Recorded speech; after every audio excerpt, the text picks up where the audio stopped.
Welcome to this free Python beginners course. During this 4-hour tutorial, you will be learning all the basics of Python, which will enable you to use this program effectively.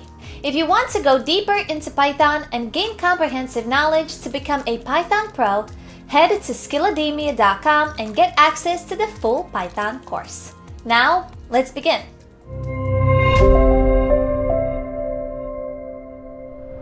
Hello everybody, and welcome to the beginners section from this Python mega course.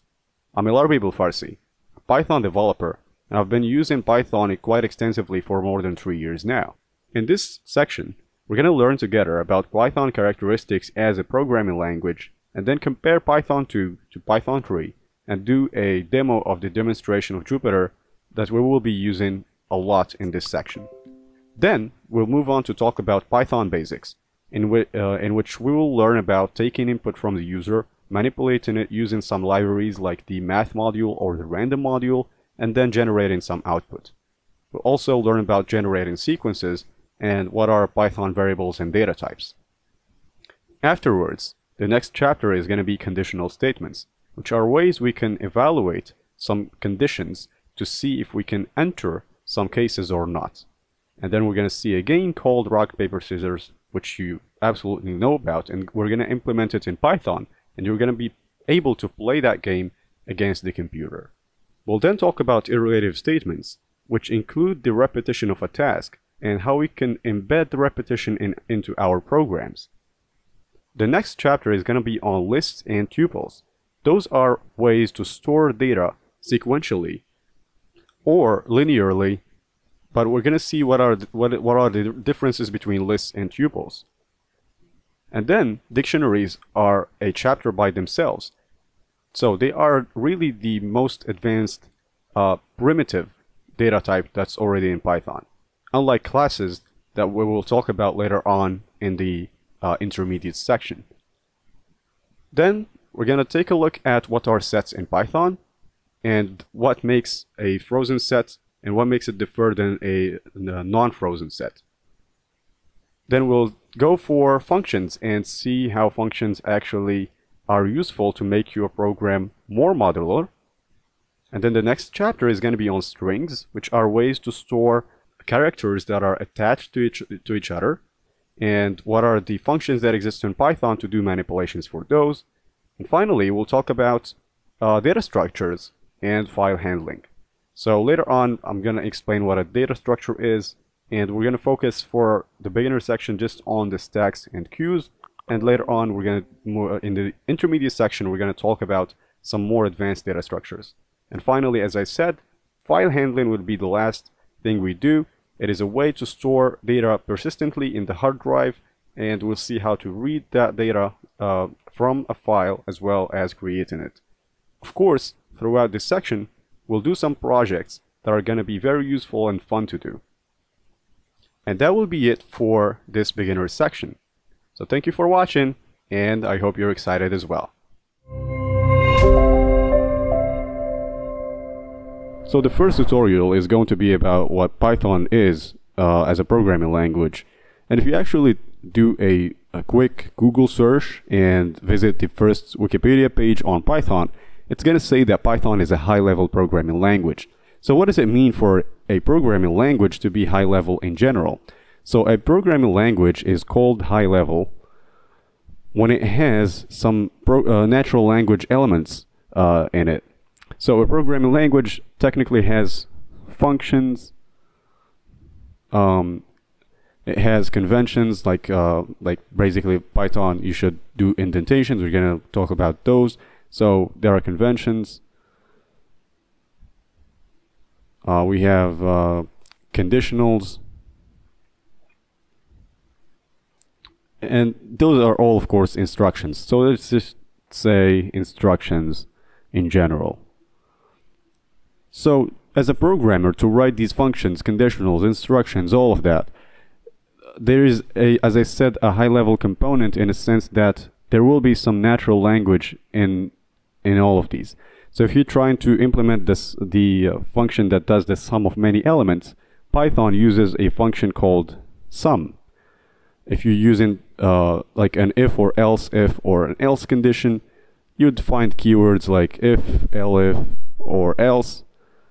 And there are more instructions such as exit, which basically are just functions. But anyway, you can tell that it has English inside of it, meaning that it's a lot of components of the programming language, they have actual English words, meaning it's easier for the programmer to write and read. Now, we have also low-level languages. If we take a look at this assembly versus machine code, assembly, we have many assembly languages. For example, the 8086 assembly is just a programming language, I think designed by Intel for the processors to actually execute some low-level operations.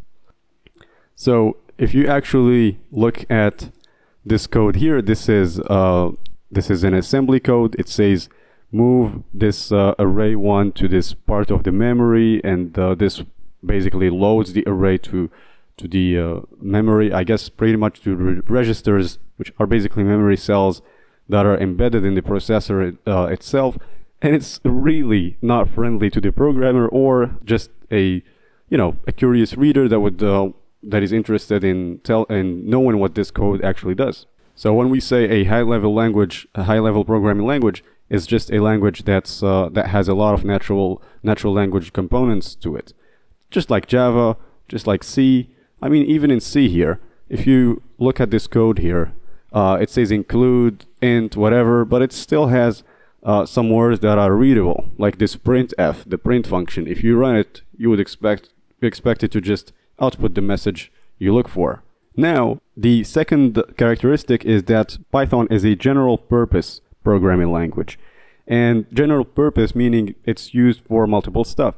Nowadays, it's used to do some backend work on web programming using libraries such as Django.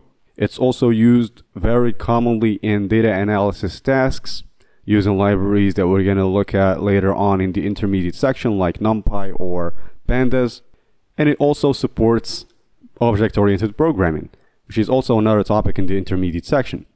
So all of these make it a general purpose programming language. So a lot of software engineers will use Python for different purposes. Unlike languages like COBOL, I use Bing here as, alright, let's take a look. It says it is a programming language and it's designed for business use. So it's actually a programming language that was commonly used for banking softwares and maybe like trading tools, etc. So it's not general purpose. You wouldn't use it for something like data analysis or to build, I don't know, games or anything like that. So it has a specific purpose. Unlike Python, it's actually a general purpose programming language. It also mentions that it's dynamically typed. And when we say that a language is, let me actually put a separation here. Okay, so what does it mean for a language to be dynamically typed? So it means when you try to create some variable, and we're going to see what variables are, you don't need to actually specify the type. So I can declare x as a variable that would hold the word hello, and then I execute x again to take the value of 2, and then if I do something like print x, what do I see in the screen? I will see 2, right? The last value taken by x. So notice, it first was holding a word, which is a string, a bunch of characters, and it's holding a number.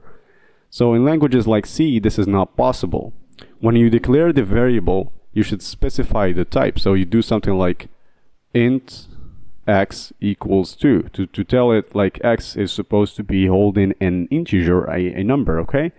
And then if you wanted to hold a character, you would do x equals c, but this wouldn't be possible because you cannot change the type this way, okay? So you need, once you define a variable, you give it a type, and that type is static. It does not change. So this is the difference. Python allows you to dynamically just interchange between data types, int, character, floating point number, meaning a decimal, or a Boolean value like true or false. So we're gonna see that later on, and you can see how a variable might take several data types, and no problem for Python because it's dynamically typed, not static. It's not a statically typed language. Now it's also automatically garbage collected. So what does that mean? In C, in this C programming language, okay, let's create a C code here. So I'm making the assumption here that some of you have done programming in languages like C, and at the same time I'm making the assumption that some didn't. So if it seems a bit basic, then you have to bear with me because not everybody has seen something like this before. So if I declare a variable in C and then I do this, I call it, let's call it V, okay? A variable called V. The semicolon just to tell that this is a C code. And then I do the other lines of code, but I've never used V until the program actually ends, return 0. So if I do something like this, and I have never used V, then this variable V will take memory, and the memory for it will be allocated until the end. But if in Python, if I no longer reference this variable V, if I declare it like V equals 0, but then I never use it, it will automatically be garbage collected because it is not referenced at all in this code.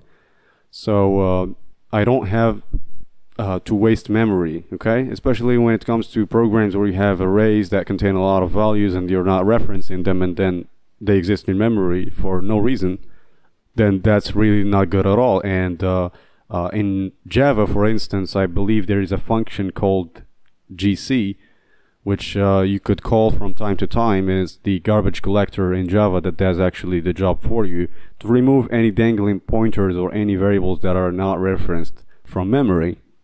Now we also refer to Python as an interpreted language. So Python is an interpreted language. And the type of languages that we commonly have are the interpreted one and the compiled languages. So the fact that Python is interpreted, it makes it a bit slower. And the reason for this is that as a programming language, it goes through an additional layer. Okay, so it basically is, it's interpreted in the sense that if you have several lines of code, the code will be executed line by line. So let's see how it works. So if I have a print hello world, and then I have print today is a Saturday, and then I do print tomorrow is a Sunday, you know, just random stuff, and then I run this, it will just print out whatever I had for it. But if I suddenly put something like a very wrong function name that is meaningless, and then I give it something like 1, 2, 3, and then I run this, notice it says hello world, today is a Saturday, and then it says, hey, this name that you've given for this function is not defined. So it gives you a name error. This tells you that the execution happens line by line. Meanwhile, with a programming language like C, if I do it this way, hello world, today is a Saturday, and then tomorrow is a Sunday, and then I run this, it prints everything, right?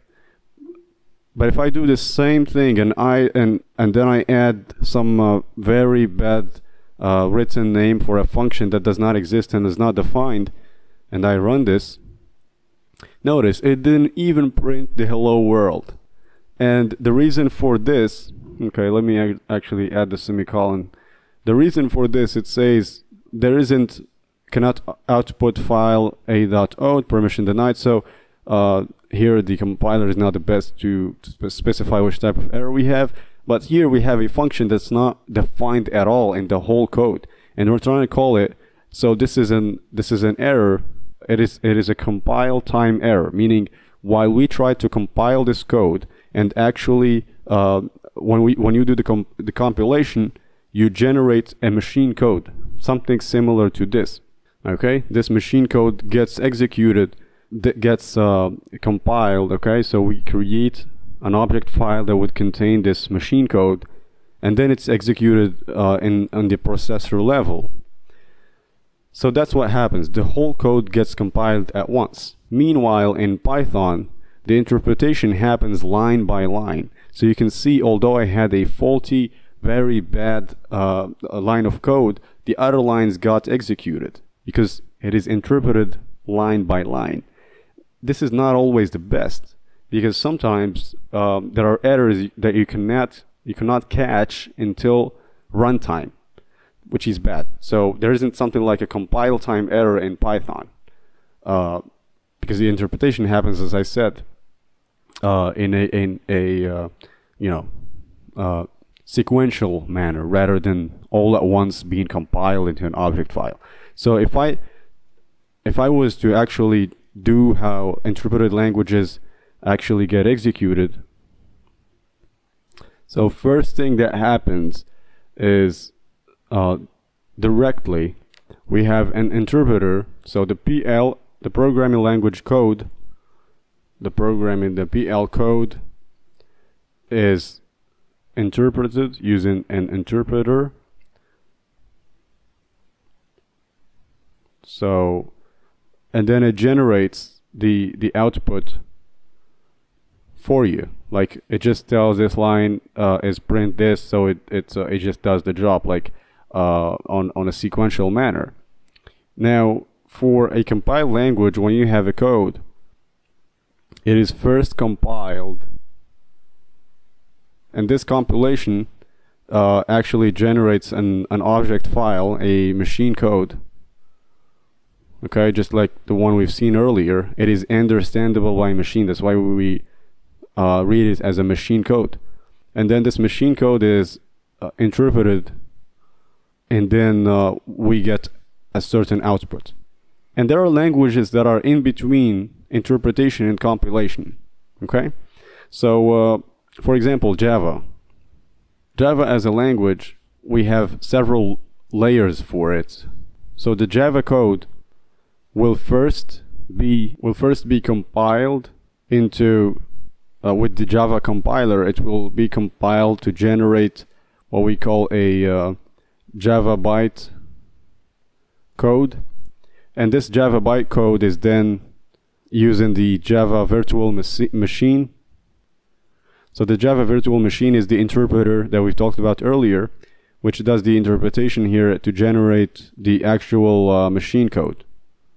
So this is a language which we can call both compiled and interpreted at the same time, which is also what makes it a portable language. So it has what we call the WARA concept. So you write it once. So WARA just means write once, run anywhere. So a Java program, you don't need to like take into consideration that much the operating system over which it runs, because there's also always that Java virtual machine that you install on that operating system that will take the Java code you've written and then translate it to Java bytecode and then get it interpreted for you. Same thing with Python. It is a script that would be interpreted using the Python interpreter anyway, based on the version you've installed on your operating system. So to recap, Python is an interpreted language. It is interpreted using the Python interpreter based on the version you've installed on your computer, and the execution, okay, happens line by line.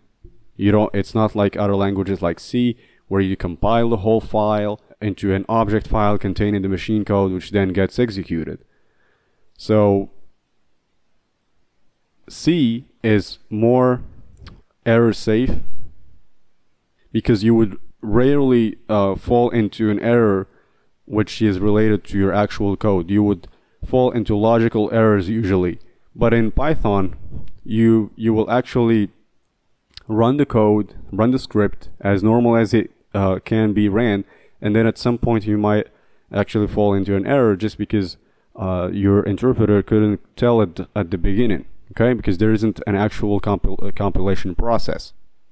So from this video, you should now recognize why Python has these characteristics, which are a high-level language, and why is it general purpose, and why is it called an interpreted language, and what does it mean for it to be dynamically typed, and what does it mean for it to be garbage collected. So these are 5 characteristics that are related to Python, and you should now be able to explain why it's dynamically typed. So just a reminder, it is called that because when you declare a variable, you can actually interchange between data types. You can use it as a string, then probably assign to it an integer value, and now it is an integer. Doesn't matter. High level because it has a lot of natural language components to it. In this case, it has English keywords in the language Python.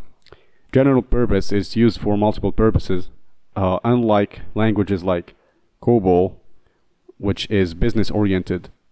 And their interpreted is the opposite of a compiled language. So when you have a code of Python, the interpretation happens line by line using an interpreter which generates the machine code directly.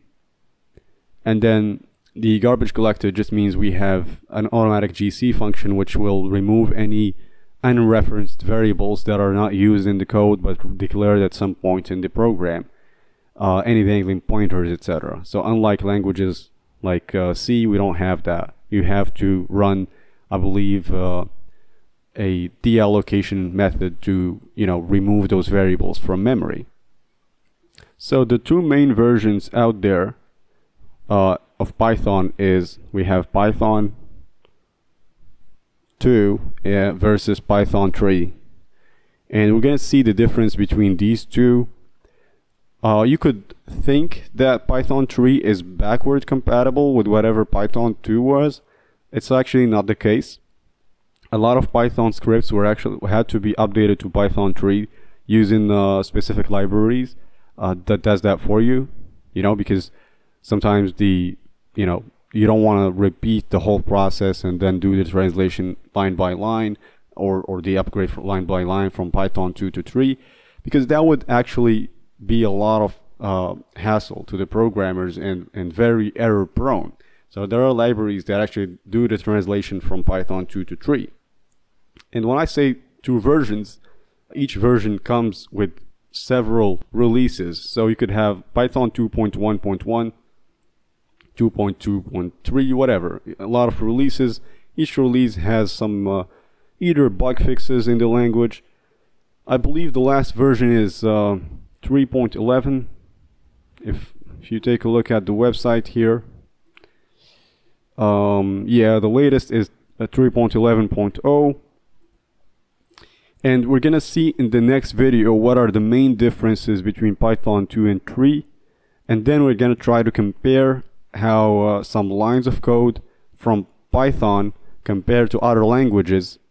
Okay, so first we're gonna compare Python 2 and 3, and then Python 3 to other languages like C, Java, probably C++, and we're gonna try to compare the code itself, how easy it is to write code in Python, and then we're gonna compare the execution time between a Python code and a C code and Java code, which technically do the same job, but we're gonna compare the writability, meaning how easy is it to write it in Python, but at which cost.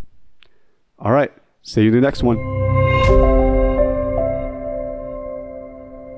In the first one, we've seen how Python differ than other languages like Java or C or C++, in a sense that it's an interpreted language, meaning that it doesn't go through the compilation process, and it's rather interpreted line by line using the Python interpreter version you have on your computer installed.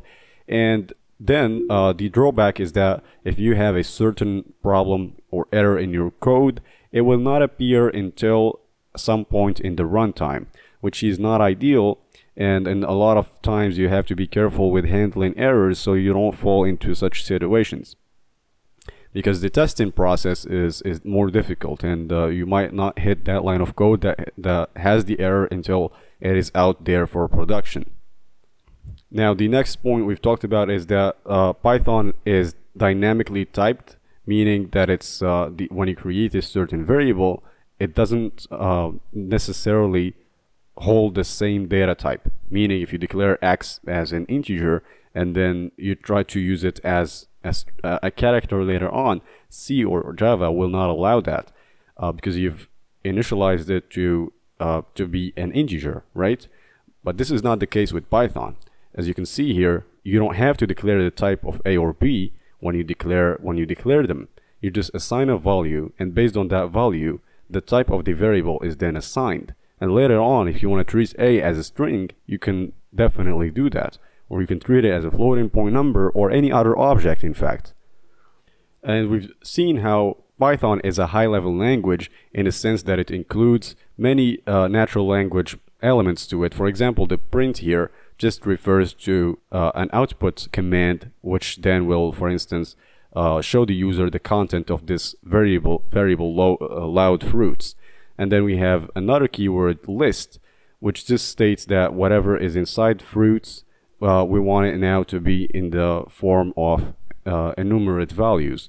So it is high level in the sense that it is really easy to read, and it's not something like an assembly code whatsoever that's very difficult to read without a certain documentation.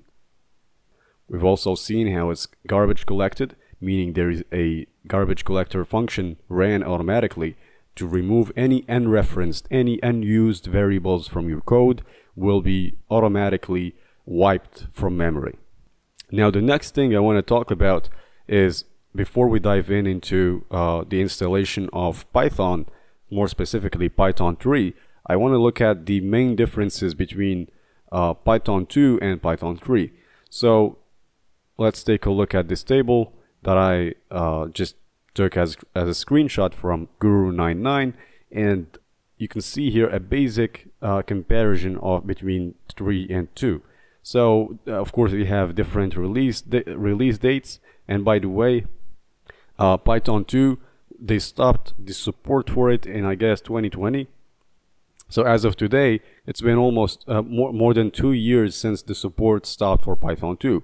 So in this class, we're going to, of course, focus on Python 3, which has just a newer syntax, and basically more bug fixes that were in Python 2 are no longer in this new version, as well as there is definitely better efficiency for some functionalities in Python 3. So different release dates. The function print, which just outputs a message, you can see the difference here. Before, you used just to put print and then the quotes and then you put the message. Now you have to put the message between parentheses. So it's rather now print, I guess. Before, it was implemented as some inherent type of commands rather than a function, but it's now considered to be a function. The division of integers used to get you an integer value. Okay, so when you have something like 2/3 in Python 2, this would not result in 0.66, etc. It would, I guess, result in 1 or 0. I'm not sure if it rounds up or down, but if you, for instance, if you do 1/3, the output will be 0. Now in Python 3, the output is going to be 0.333. As you can see, you get a floating value, a float number, and for Python 2 you get an integer value. The result of a division is always an integer. There are also differences in the Unicode.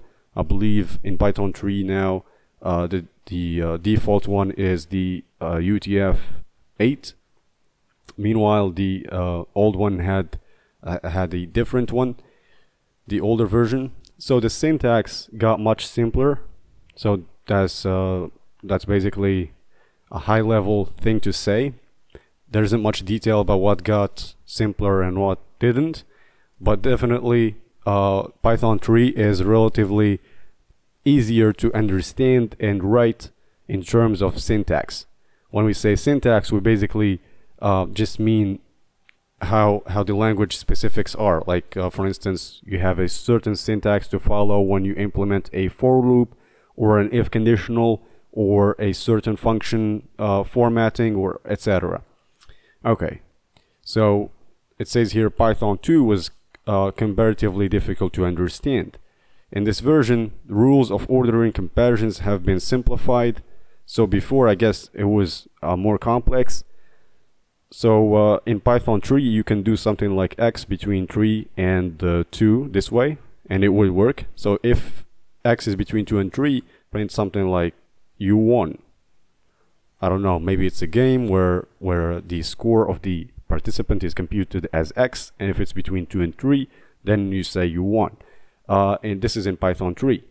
But in Python 2, you should have probably done something like if x is greater than 3 and if x is greater than 2 and x is less than 3, then it's more complex. You can see that. So the rules of ordering comparisons definitely were very complex. You can see here with Python 2. Iterations. So there is a function called range in Python 3, which was called xRange before. And I'm not sure of what exactly the changes, but I believe the range now contains a new method, and that method is called contains.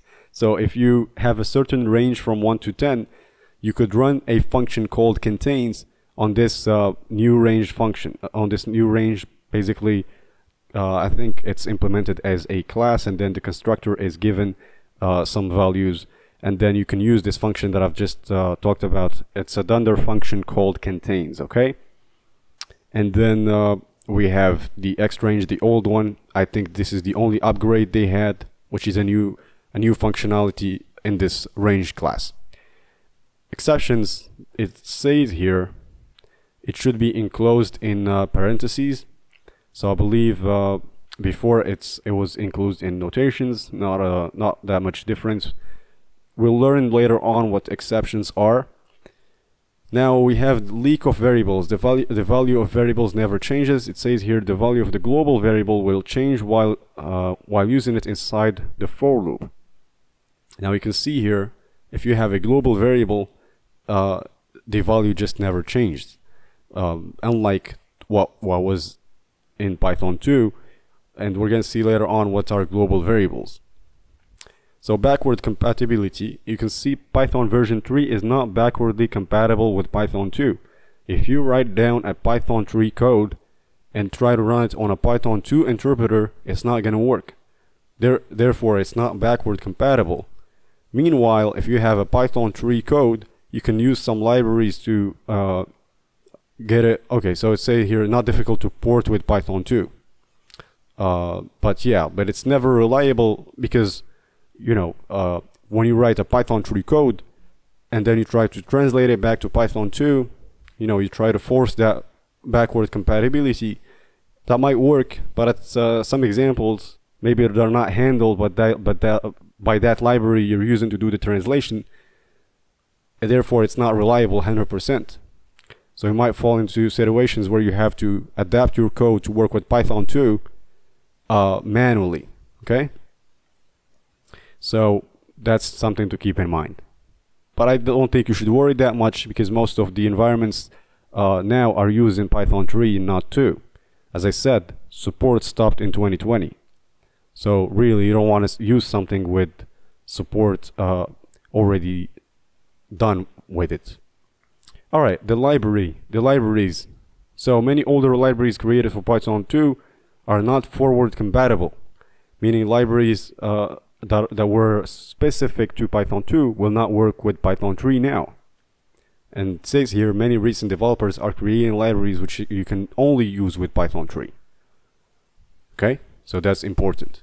many of the newer libraries, they need you to be using Python 3, not 2. I mean, the first version of the first release of Python 3 was in 2008. And the last one, which was probably just a few months ago, is the 3.11 release. Alright, so these were the main differences, and what I want you to actually be sure of is that we're going to be using Python 3 mainly in this class. I don't think we're going to ever fall into a situation where we test with Python 2 for different reasons. Going forward, it is not something that will be in demand, and of course Python 3 comes with better libraries and more libraries that are tailored specifically to it, so we will have to stick with Python 3.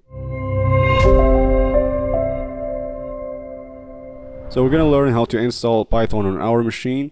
You can go directly to the website python.org, then visit the All Releases tab here.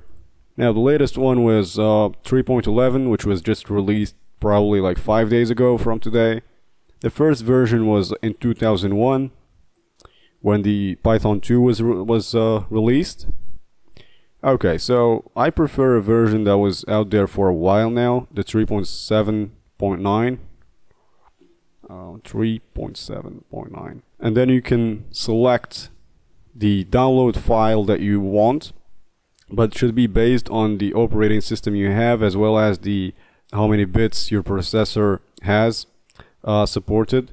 Is it a 64 bits processor or a 32 one? If it is a 32 bit, then you want to go for the x86 here.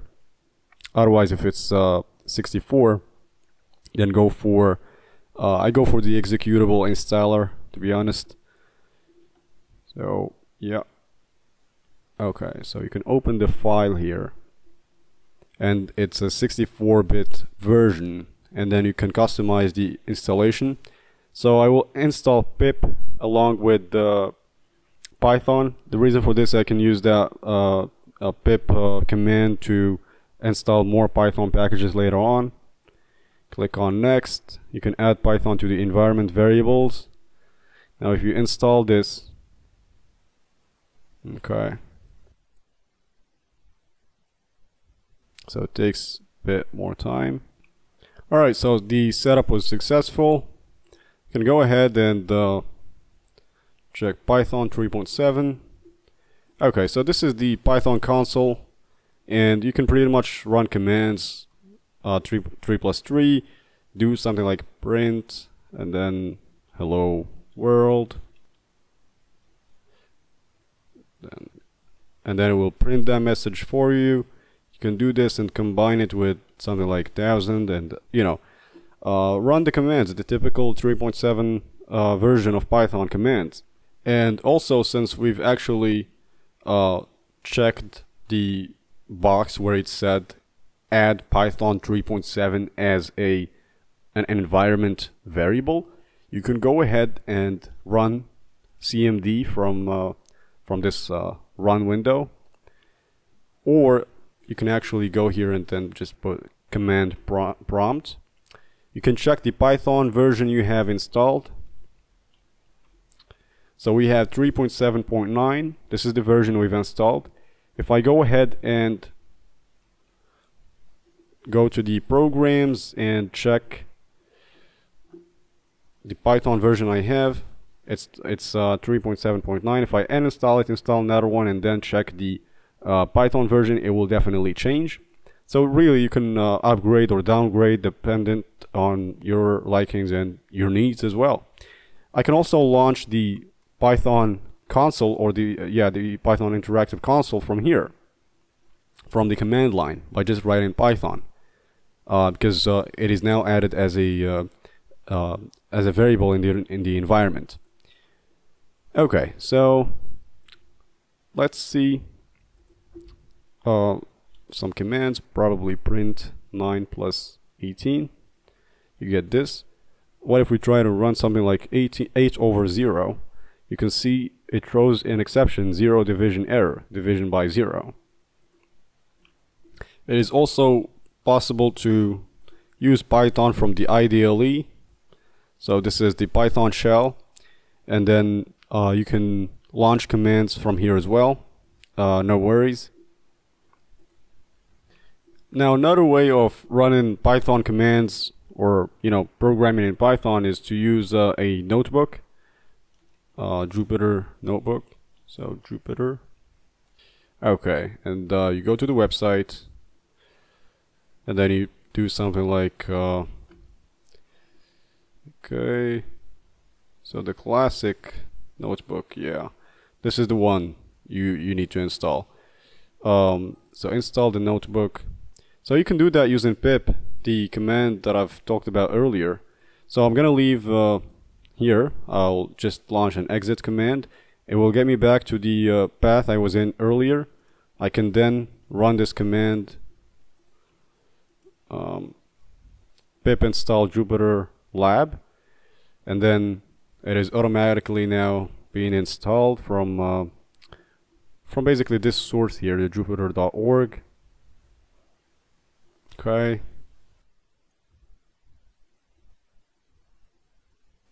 So you might wonder, why do we have like Python, console, Jupyter, all of that?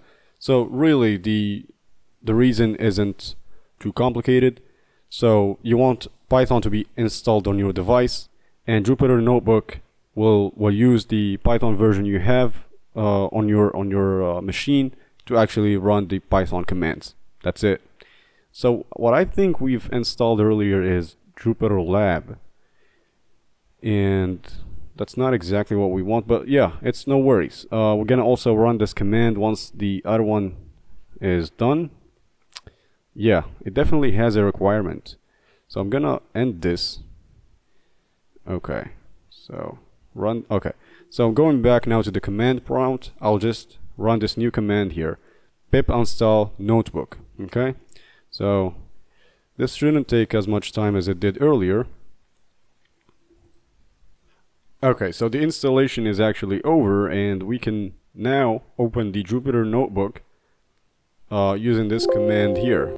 Alright, so Jupyter Notebook, I'll just copy and then paste this over here, or just write it down. Okay, give it some more time to actually open. And alright, so it will take you to this interface where you see all the folders, your desktop, what does it have, etc. So I can go directly and create a new folder.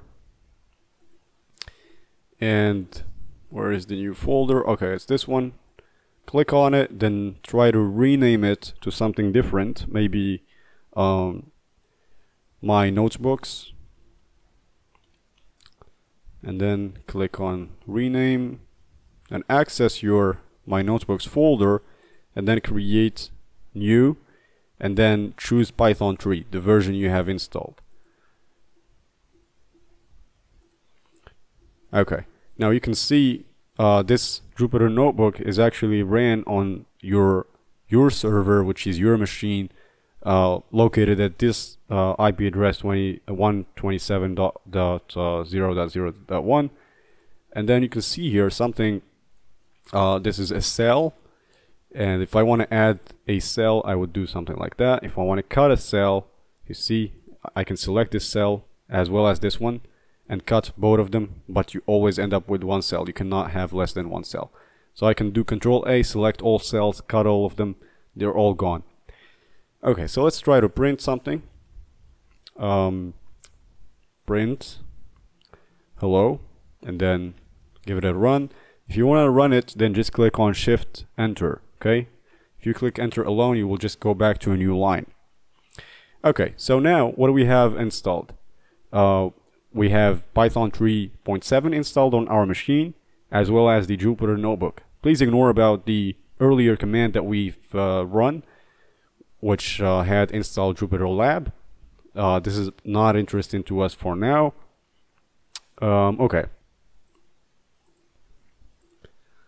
So I'm going back to the notebook here. Okay. Alright. So it will open it in your default browser. In this case, I I haven't set it to edge, although I wish I've done that earlier. But anyway, okay, so let's see what Jupyter has for us. Now, if there is a function in Python called sum, and this function takes a list, I believe. So if you do something like 1, 2, and try to run this, prints out the sum of 1 and 2. If I do something like 1 and 4, give it a run, it will always give you the sum of a list. Now, let's say you are not aware of what this function does and you would like to know. You can run something like sum followed within a question mark, and it will tell you here, this is the signature. So what does it mean for this to be the signature? Any function will have a signature. So this one takes an iterable, okay? An iterable is something like a list or a set, and we're going to see these data types later on. Something that you can iterate over. It takes another variable, which is 0 by default, okay? Read here. It takes the value 0 by default, and that's pretty much it. What it does, it returns to you the sum of all the values in that iterable. So when the iterable is empty, it returns the start value. It returns the start value, which is a 0. This function is intended specifically for use with numeric values and may reject non-numeric types. So we call this whole thing here the function definition. It will tell you, or the function documentation. It documents what this function does in particular. So if I run sum on an empty list, and a list is declared by these brackets. When I have brackets like that, then I'm referring to a list. In this case, it's an empty one. If I run this, it says 0. And that's what's in here. When the iterable is empty, which is the case, the list is empty, it returns the start value. And what is the start value? In this case, it's default to 0. What if I specify the start value as 5? Then it returns 5, the start value. If I don't pass it in, it just prints the default start value, which is 0. What if I pass in something like a and 1? This is not a heterogeneous list because it has members or elements of different data types. So it says here there is a type error, and it describes the error by saying it's an unsupported operand in this case, because we're trying to add to sum an integer with a string. You can recognize where is the string here. Of course, a is a string and 1 is the integer. Now, the type here, what does this field here refer to? It says this: the sum keyword is a built-in function. Okay, refers to a built-in function or method. So in this case, it is actually a function. A method is just a function, but it's under a class. Okay, we're gonna see in the intermediate section of what a class is and what are the methods under a class. Now let's try to do the sum of 1 and -1. This will tell you 0. What if I do the sum, 1, 2, 3, they should be comma separated, and then I specify that the start is actually 2. Let me change the numbers. Maybe I'll go for 10, 20, and 30. Can you guess the output of this function here? I'll give you 3 seconds. 1, 2, 3. Let's see. Start sum takes no keyword arguments. Yeah, I shouldn't have specified it. I should have kept it this way. Alright, it says 62. So what is the reason that it has 62 here? Well, it is basically taking this 2 and adding it to this list here, 10, 20, and 30. So it returns the sum of a start value plus an iterable of numbers. So those numbers are the iterable numbers here are 10, 20, 30. The sum is 60. You add to it the sum start, which is 2, so you get 62. It's like a a base value. It's always added to the list. Okay, so keep that in mind. If it's not there, then basically the sum will just be because it's 0, the output will just be the sum of the iterable of numbers. Now for sure we have probably hundreds of functions that are built in. When we say it's built in, it means it's specific to Python itself as a language, and we're not the ones who have built this sum function, right? We haven't defined it anywhere. Now, what are the other functions? We have a function called max. If I run this, max takes an iterable, okay? Or it also can take a bunch of values and give you the max of them. So, with a single iterable argument, it returns its biggest item. So let's try that. Max of, let's give it a list, okay? 100 and 1000. I'm sorry, meant to do 1000 here.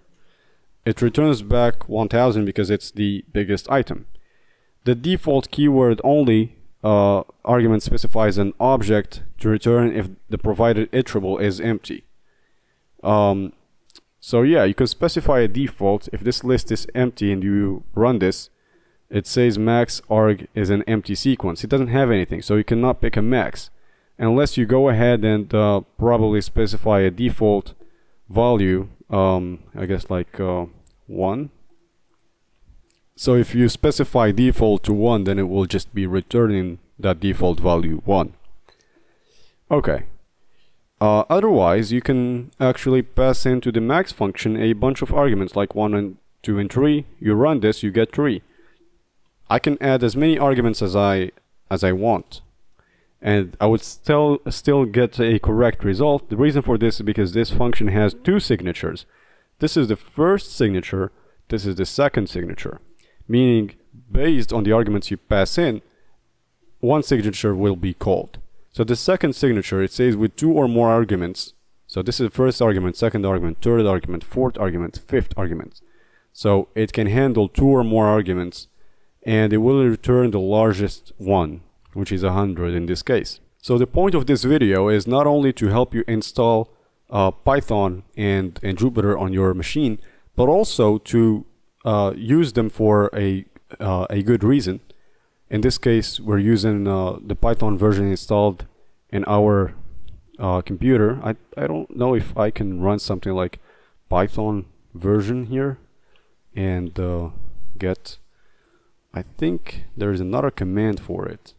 Yeah, what you can do is to import the system library, and then you'll go ahead and print system, and then let's take a look at the functions this system module have. I think one of them is version. Okay.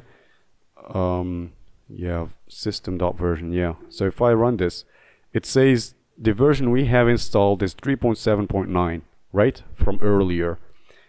Okay, and then Jupyter is helping us recognize the documentation of a certain function, because not always you can just tell what a function does by its name.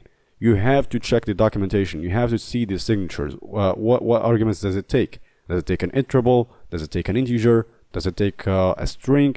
What is it exactly using? Okay, something like str.lower. If you try to check the documentation here, the signature looks like this. It's a dunder function in the str module class. Sorry, and it returns a copy of the string, but it's converted to lowercase. So it is a good practice to actually use this question mark whenever you are wondering what this function does. Just write the name of the function. I'm talking about built-in functions, the one that already exists in Python, and then Jupyter will output the definition of that function for you. Hopefully this got you familiar with Jupyter and what the concept of cells is, and how you can get the documentation from this question mark thingy. So this should be it for this part. See you in the next one.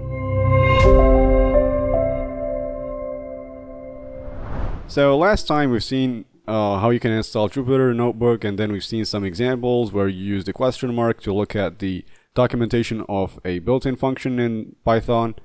Now we're gonna see some Python basics. So we're gonna write actual code, to solve some very small problems. And the one that I want to start with, the first program, I'm gonna call it program 1. So in this notepad, I'm just gonna keep the description of what is this supposed to be doing. So the first program we're gonna take input from the user and print back full information. So print back the full information on the user. Okay, so something like this. Alright, so I can go ahead and select all the cells, cut them, and now I'm end up with a single cell. Okay, so how do you take input from the user? Let's say what are we exactly trying to take from the user first? So the user must be able to give us the name, the age, the social security number, probably the net worth.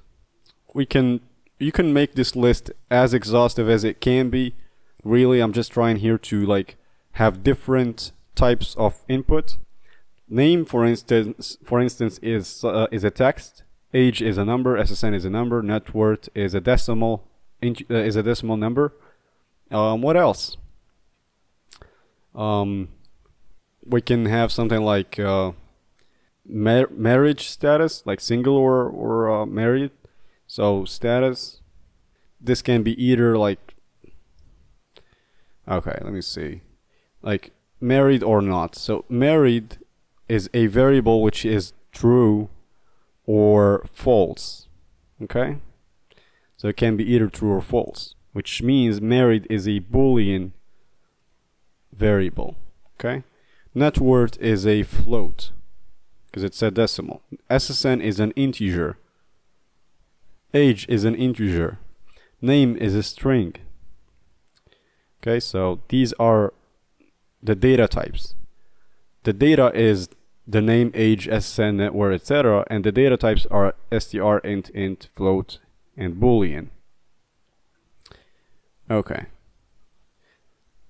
If you think of any other attribute of a person, you can add it, no problem. But let's stick to these 5 attributes. Alright, so the first one was name. So name is equal to the input the user actually gives you, right? So input is a function in Python.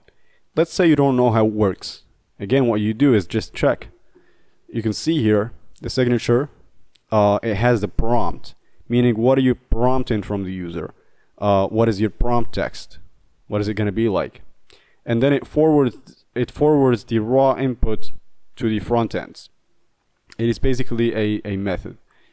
Now let's try to implement this. Name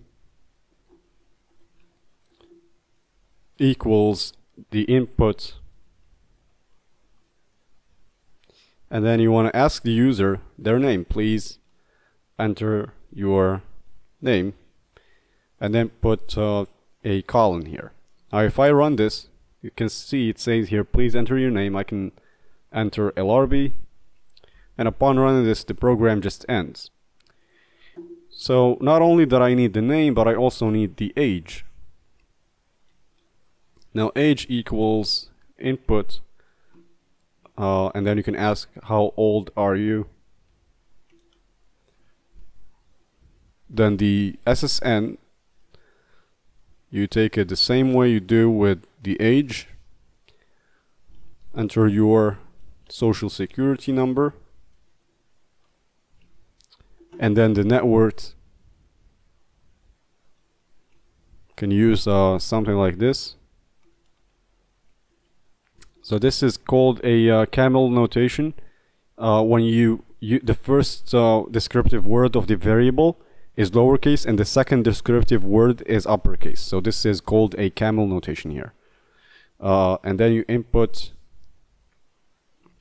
enter your net worth,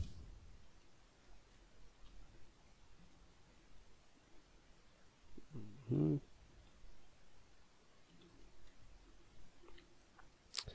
finally, the marriage status, the marital status. Marital status. Input, and then are you married? Just a random question, just trying here to get to use booleans as a data type. Okay, so if I run this, I can put like Jim is 29, SSN is a random number, net worth, let's say $17,000.5. Are you married? No. Or I can enter false. Okay, now here I need a space. You can see the 29 is not well formatted. You always try to keep a space here after the last character in your input string. Now let us check the data type of each of these attributes. Now if you want to check the data type, use this function called type. You don't know what it does, you've seen it the first time, use the documentation. So it has several signatures, but mainly what it does, it returns the data type of that variable. For instance, if I put age here, run it, it considers it as a string, and you're gonna see why, although it's supposed to be an integer. Now what is the data type of name? It's a string. What is the data type of the net worth? It's also a string. What is the data type of marital status? It's a string as well. So Python, if you use only the input function, it fails to recognize the data type just based because this input function always returns back a string.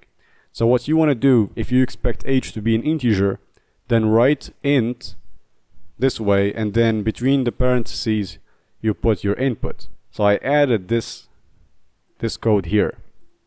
Now if I run this again, Jim is let's say 17.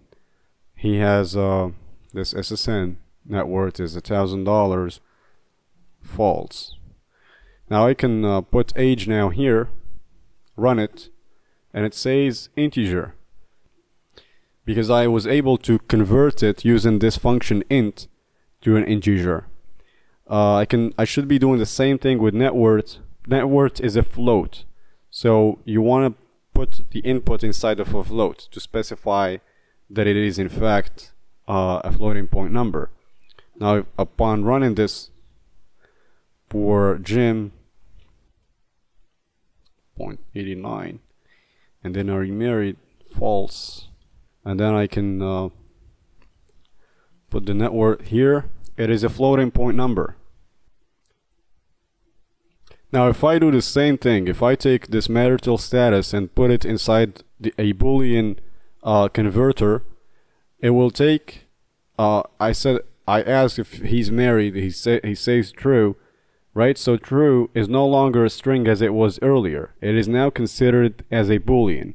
So you really want to whenever you take input, you gotta make sure it is cast or converted to the right data type. If you're expecting an integer, you should evaluate the input as an integer. If you're expecting a float, evaluate it as a float. If you're expecting a boolean, use the boolean converter. Now remember the point of this program to take the input from the user and print back the full information. So the full information, I can go to this new cell over here and do something like print, and then I'll print the name followed by the age, followed by the SSN, followed by the net worth, followed by the marital status. So Jim 41. So these, if you take a look at these without with actually hiding this this line of code here, and you can't recognize what these numbers are for. You might actually confuse the SSN for the net worth, or you know, I don't know, maybe if you have a lot of data, you won't be able to. This message is just not friendly at all. So what you want to do is just format your string in a way that you have, for example, something hi Jim, your age is 41, your SSN is this, etc. So what I can do, remove all of these, and then you write F followed by a quotation mark, and then you have here some placeholders. For example, if I have here F, then the quotation marks, and then name, run this, you get Jim. Now your name is Jim. Now you can see whatever is in this color here, let's call it red, is actually the fixed text, and here we have the variables. So I can say your name is name and your age is age. So it says here your age is 41. If I run this for some other person like Tom who's 21, his SSN is random, and then like $100.89, then I put false, and then I run this again. It is really dynamic. Your name is Tom and your age is 21, so whatever, it is not static. Like if you change the input in the next run and then you execute this, you get a new output. I can carry on with the rest of the attributes. The SSN you hold is, and then do something like SSN. So the SSN you hold is this one here, and you can carry on with the marital status. So marital status, and then colon, and then the braces, and you put the variable name marital status. So marital status is it says here true. Well, it shouldn't be true unless I'm pretty sure I've written false. Well, that's new.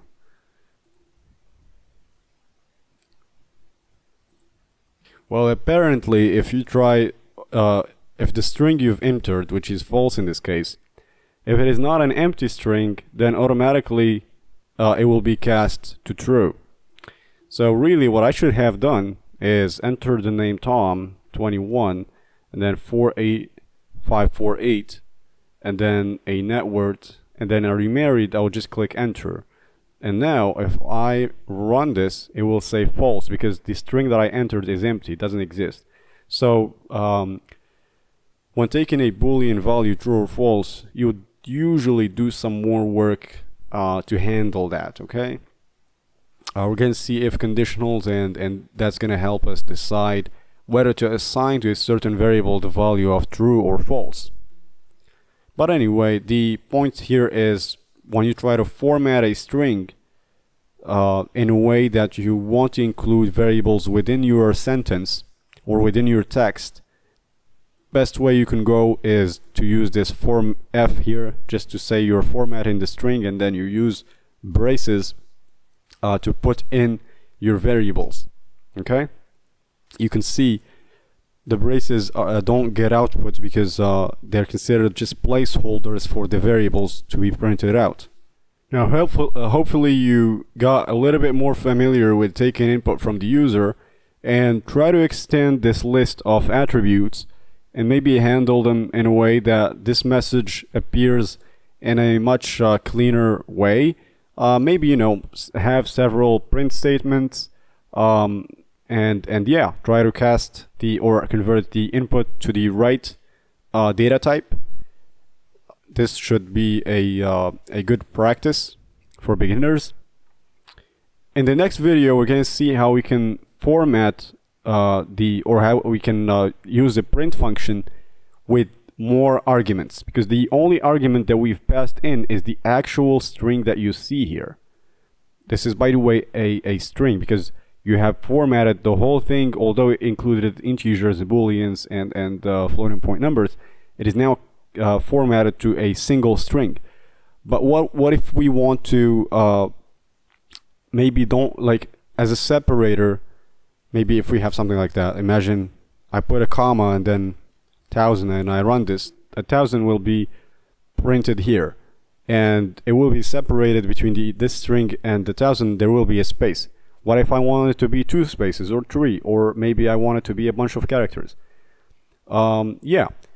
And now by the end of this print statement, if I launch something like print by, you can see by is in a new line. What if I wanted by to be actually appended here to the first output, like all in one line?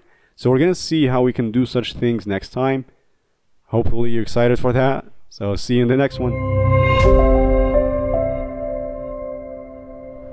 Hello everybody, and welcome to this new video. So last time we've seen how you can install Jupyter Notebook, and then we've seen some examples where you use the question mark to look at the documentation of a built-in function in Python. Now we're gonna see some Python basics. So we're gonna write actual code, to solve some very small problems. And the one that I want to start with, the first program, I'm gonna call it program 1. So in this notepad, I'm just gonna keep the description of what is this supposed to be doing. So the first program we're gonna take input from the user and print back full information. So print back the full information on the user. Okay, so something like this. Alright, so I can go ahead and select all the cells, cut them, and now I'm end up with a single cell. Okay, so how do you take input from the user? Let's say what are we exactly trying to take from the user first? So the user must be able to give us the name, the age, the social security number, probably the net worth. You can make this list as exhaustive as it can be. Really, I'm just trying here to have different types of input. Name, for instance, is a text. Age is a number. SSN is a number. Net worth is a decimal number. What else? We can have something like marriage status, like single or married. So status. This can be either okay, let me see, like married or not. So married is a variable which is true or false. Okay, so it can be either true or false, which means married is a Boolean variable. Okay, net worth is a float because it's a decimal. SSN is an integer. Age is an integer. Name is a string. Okay, so these are the data types. The data is the name, age, SSN, net worth, etc. And the data types are str, int, float, and boolean. Okay. If you think of any other attribute of a person, you can add it, no problem. But let's stick to these 5 attributes. Alright, so the first one was name. So name is equal to the input the user actually gives you, right? So input is a function in Python. Let's say you don't know how it works. Again, what you do is just check. You can see here the signature. It has the prompt, meaning what are you prompting from the user? What is your prompt text? What is it going to be like? And then it forwards the raw input to the front ends. It is basically a method. Now let's try to implement this. Name equals the input, and then you want to ask the user their name. Please enter your name, and then put a colon here. Now if I run this, you can see it says here, please enter your name. I can enter LRB, and upon running this, the program just ends. So not only that I need the name, but I also need the age. Now age equals input and then you can ask how old are you. Then the SSN, you take it the same way you do with the age. Enter your social security number, and then the net worth. Can use something like this. So this is called a camel notation. When the first descriptive word of the variable is lowercase and the second descriptive word is uppercase. So this is called a camel notation here. And then you input, enter your net worths.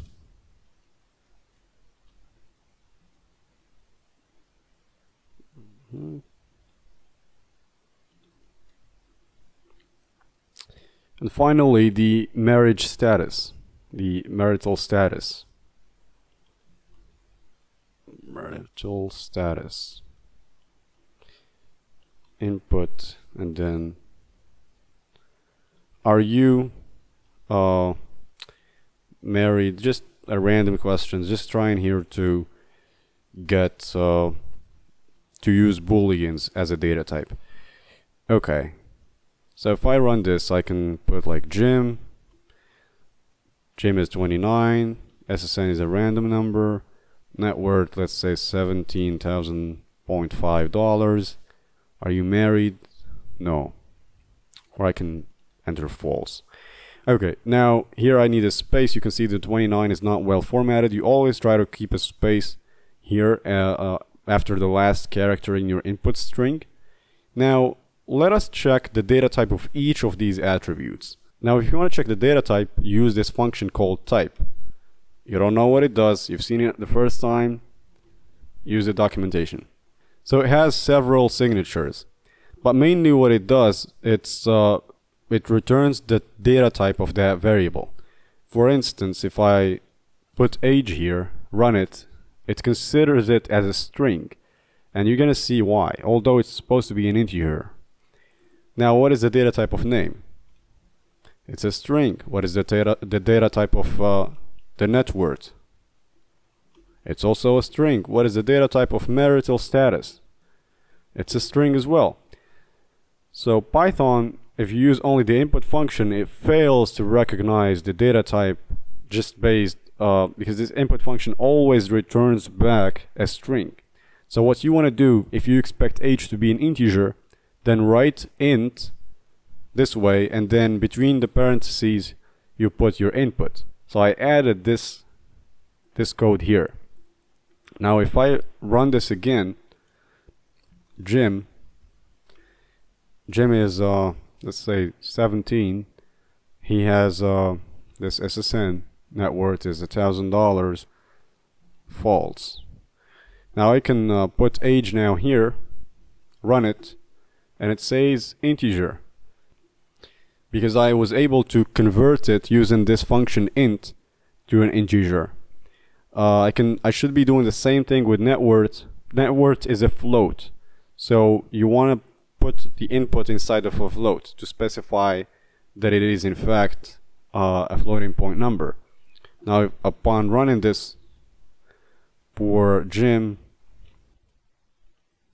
0.89, and then are you married?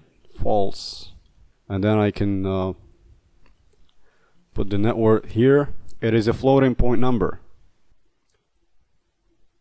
Now if I do the same thing, if I take this marital status and put it inside a boolean converter, it will take I asked if he's married, he says true, right? So true is no longer a string as it was earlier. It is now considered as a boolean.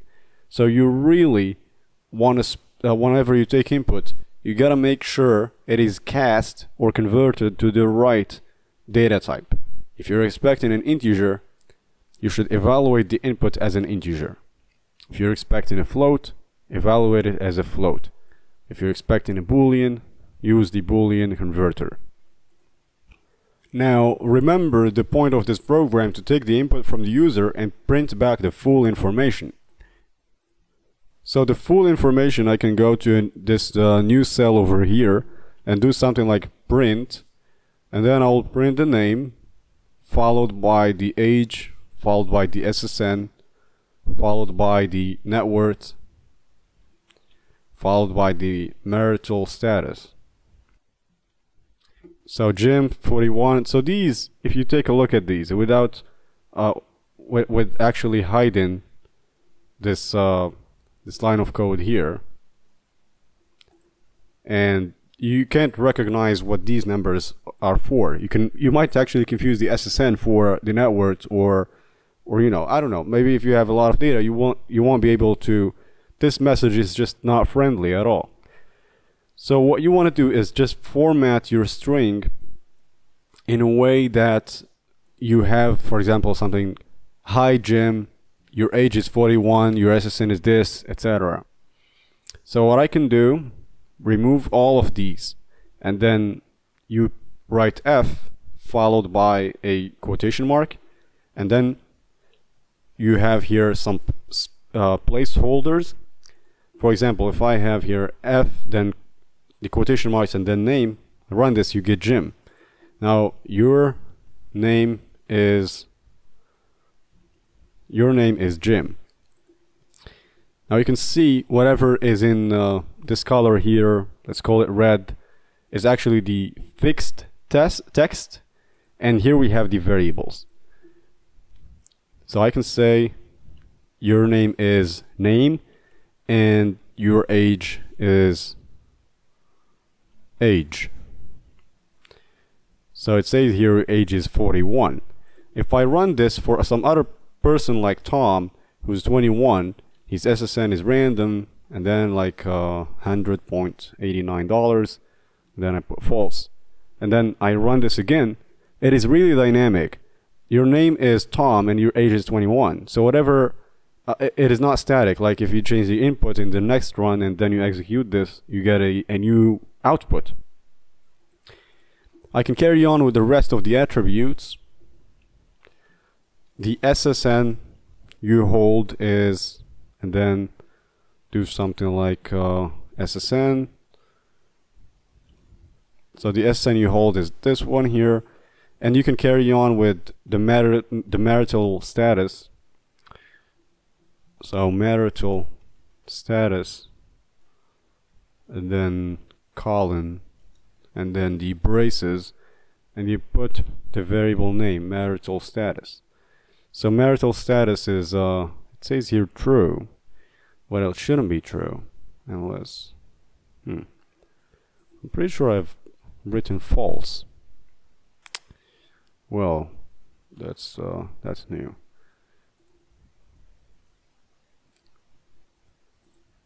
Well, apparently if you try if the string you've entered, which is false in this case, if it is not an empty string, then automatically it will be cast to true.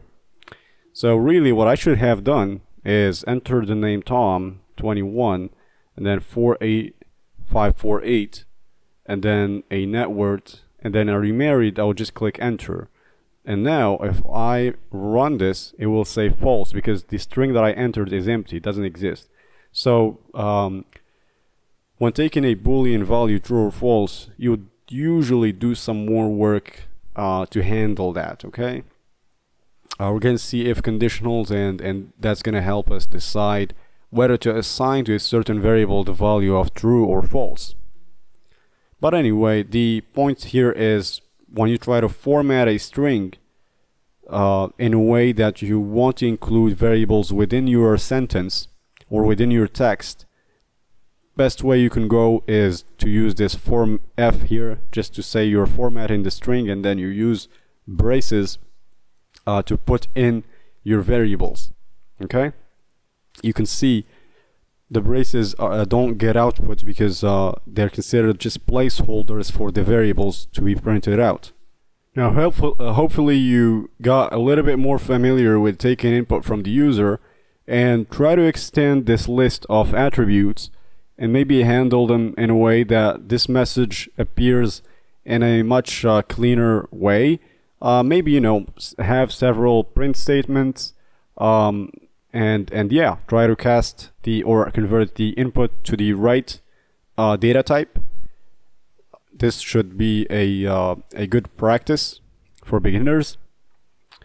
In the next video, we're going to see how we can format how we can use the print function with more arguments, because the only argument that we've passed in is the actual string that you see here. This is, by the way, a string because you have formatted the whole thing. Although it included integers, booleans, and floating point numbers, it is now formatted to a single string. But what if we want to maybe don't, like, as a separator, maybe if we have something like that, imagine I put a comma and then 1000 and I run this, 1000 will be printed here and it will be separated between this string and the 1000. There will be a space. What if I want it to be 2 spaces or 3, or maybe I want it to be a bunch of characters? Yeah.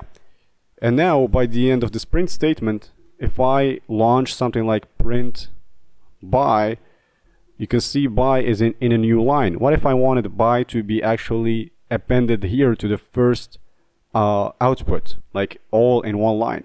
So we're gonna see how we can do such things next time. Hopefully you're excited for that. So see you in the next one. So in the last one, we've seen how we can take input from the user and then do the right conversion to the specific input you have. So age, we did convert it to an integer because it is actually an integer. Same here, we did cast the net worth to a floating point number. And the reason for this, why didn't we just keep it as input only, like input, input, input, without having to do these casting functions or conversion functions, is because this input just always returns a string. So later on, when you're gonna try to treat the age as an integer, if you try to add to it something or compare it to some other integer, it will not be possible because inherently it's gonna be considered as a string. Alright, so last time I've mentioned how we are gonna be able to format the output in a sense that we would like the separator to be something different than a space. And we're gonna start with that right now. Okay, so I'm gonna delete these 2 cells. Alright, so I'll give this one a new run, and the name I'll just assign to it the value Peter, and then the age is 32. I'll put an SSN here, and then the net worth is 84.89, and then I'll just mention that are you married? It says here true. Okay. Now in the second cell, if I do something like print and then name followed by age followed by SSN followed by net worth and finally marital status, and then I run this, then I get Peter 32 and then a bunch of other values, the SSN, the net worth, and then the marital status. Now you can see the separator here is by default a space, but I can specify it by saying that SEP is, for instance, a tab. So SEP is one of the, if I do this, you can see SEP is one of the default arguments which is set to a space. So string inserted between values. So it's the separator. And I changed it here from a default space to a tabulation, meaning 4 spaces. I can do something like a bunch of X's. Now the output looks somewhat like that. So Peter is separated with 32 with a number of X values. I can do maybe a double dash. I can do a double slash like that, or maybe something like a \n, and then you can see now each element of this print statement is in a new line. The \n is a character to specify a new line, so we're separating each element with a new line. Now if I just put a separator which is 3 dashes, and then I try to print a statement like by, then I get by in a new line. What if I want it to be in the same line? Then I should specify that the end, you can see here the end by default is a new line, but I can make the end a space. So after printing all of these, please add to me a space and then do whatever comes next. So we see here a space between by, which is in a new print statement, and the original one, the first print statement. So this is important, especially when you have some formatted output. You need the data to be in, and you need to have a specific custom separator or an end which is different than a new line. So yeah. Now what if you want only a single number or a single digit after the decimal point for the net words? In this case, you should take put a space holder this way, like a double brace, and then you put okay, so 0, and then you follow that with the number of digits you want. So probably I want a single digit after the period, and then use dot format, and then you put in the variable net words.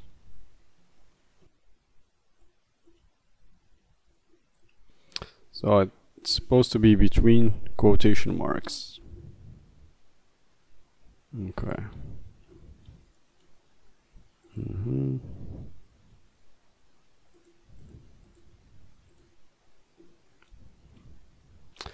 Dot should be here. Separator. Okay, so this format is really complicated and not very worth it. So what you could do instead is just use a round function, and the round function takes your variable net worth, and then you specify how many values you want after the decimal, how many digits. So you can get the same output as earlier, and very readable and easy to write function. You round the net worth to a single digit after the decimal point.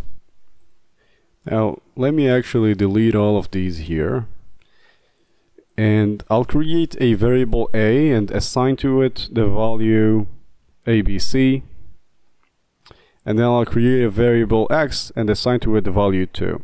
Now upon running this, I check the content of a. It's a string, right? Type of a is a string, and then x is 2, and the type of it is for sure an integer. And then what if I do something like x and then I put quotation marks? Notice when I did earlier it was without quotations, now it's with the quotation marks. And then I run this and I check the type of x, and it says a string, although it is actually 2, right? So the reason is quite simple. As I said before, Python is a dynamically typed language, meaning the variable x doesn't have to be of a single data type the whole runtime of the program. It can take multiple values, and the type will change dependently on the value assigned to it. Now that we've assigned to it a string that contains 2, it is now a string. Earlier we assigned the value 2 directly, and it was considered an integer. Now let me actually delete these cells, and I'll just run this again. So x is an integer. If I try to print both a and x, then I would do ax this way, and would say ABC, and then there's a separator which is a space. Now what if I want ABC and 2 to be merged together?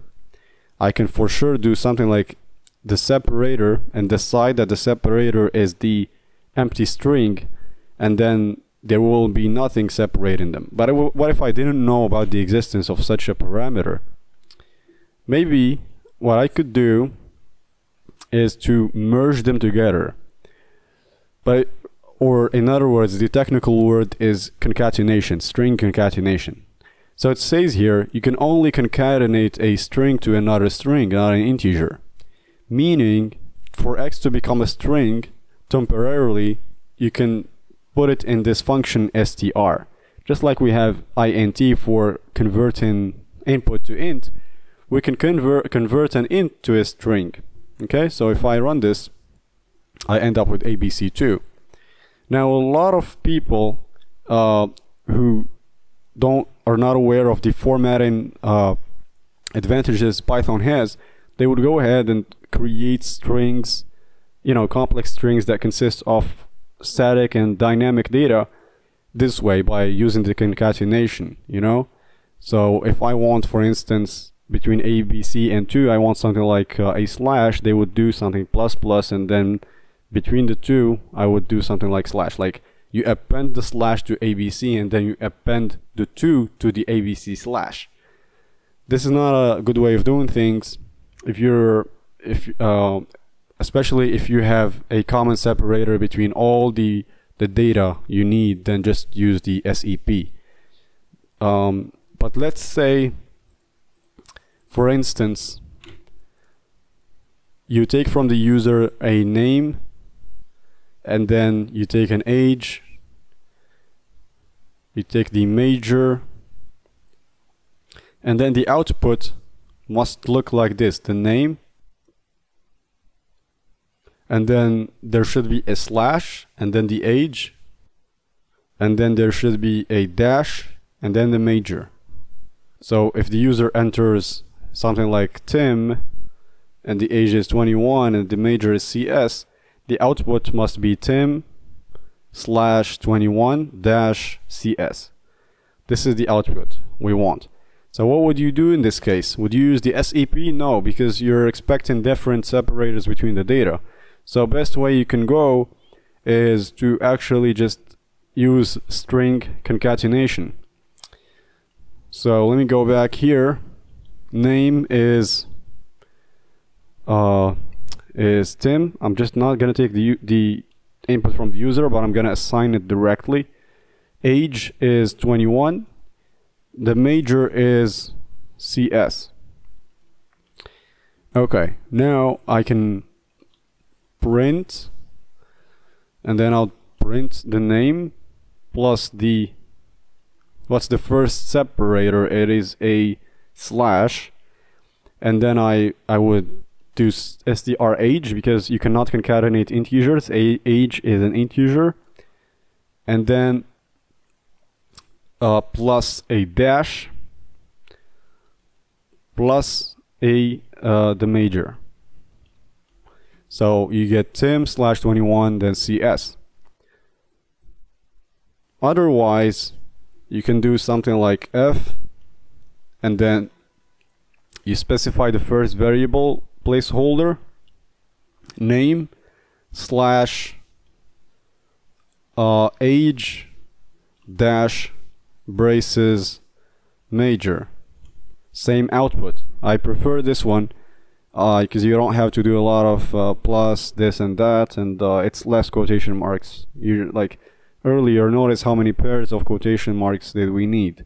We needed one for the slash, another one for the dash. Then we had to take the variable age and convert it to a string. So really not the best way of doing things. Hopefully this clarified how you can get your output formatted in a given pattern using the F quotation marks, and then you do the formatting with variables between braces, and then the rest of your string will just be the actual static text values. And then we've seen how you can use the round function to for a floating point variable to specify the number of digits after the period, after the decimal point. So yeah, thank you for watching. Till the next one. Hello everybody and welcome to a new video in Python Basics. In today's video I want to present to you the math library in Python and what are the functions that exist in the math module. Alright, so I have here a new notebook, so I will set the name for math library testing. Okay. So you want to go ahead and import the library math. So upon doing this, this will be in the first cell, and then let's see some functions that exist in this math module. If I do something like abs math.abs and then run it on -1, let me see. Actually, abs is a built-in function that doesn't exist under math, although could have been a good thing if it just did it under math as well. But abs, the absolute value, just get you the positive number for whichever negative input you enter. But let's try something like math dot, and then let's check all the functions that we have here. So we have a bunch of them. Power, pi. So if I do math.pi and then run this, you can see I get a very precise value of pi, and you can see that the attributes or the components of this module math are not only the functions in this in math library. We have some constants like pi, I believe, like the Euler number, etc. Let's check the rest of them. So let's this nan here, it just prints back itself, and if you try to check the type, what do you think it is? Can you guess the type? It is a float, and nan is just an abbreviation for not a number. Okay, so sometimes you want to use this value here, which is not a number, and but it's implemented as a float data type. So it's not 0, it is just not a number. Okay, if you have a set of values like ls, and then it contains these values 1 2 3 4, I run it, I store these values in ls, then I run the math.f sum and then give it the list ls. You get a sum here, which is just similar to the sum function that exists in Python directly without going to the math module. Now if you are wondering what a particular function does, like this a sign here, you can just add the question mark, run it, and it says it returns the arcsine of a certain measured in radians angle. Okay, so if I do the arc, or let's use a sine of math.pi. So if you're not familiar with this, so this should be so math pi, it's in radians. So pi is 180, so it's actually a 0, and this is in fact 0 because it's if you try to rewrite this number, it's 1.22 times 10 to the power -16, meaning it's a very large number of zeros. So yeah, it is equal to 0.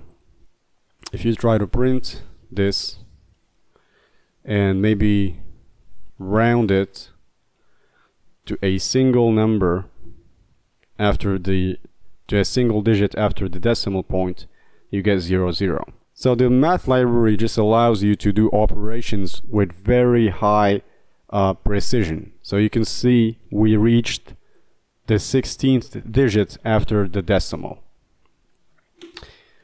Alright, let's take a look at the rest of those functions. By the way, if you're trying to get this list in Jupyter, just after doing the dot, you click on tab, and then you get all of these. Now what does ceiling or ceil does exactly? So it returns the ceiling of an x. Okay, so if I do ceiling of 1.8, it returns back 2. 1.2 returns back 2. So it tries to, if I do 1.0, you get 1 because you're already at 1. So if you seal it up, it gets you the value itself. Now if I do 0.001, it gets you 2 because you already went above 1. So you go to the next upper bound, which is 2, and it prints it back for you. So it prints back the smallest integer that's greater or equal to x. So the smallest integer that's greater or equal to 1.00001 is 2. Okay. Now let's take a look at another function, erf. Not sure what this one does, but let's see. It's error function at x. Okay. This doesn't seem too mathematical. Okay. Let's see here. Remainder.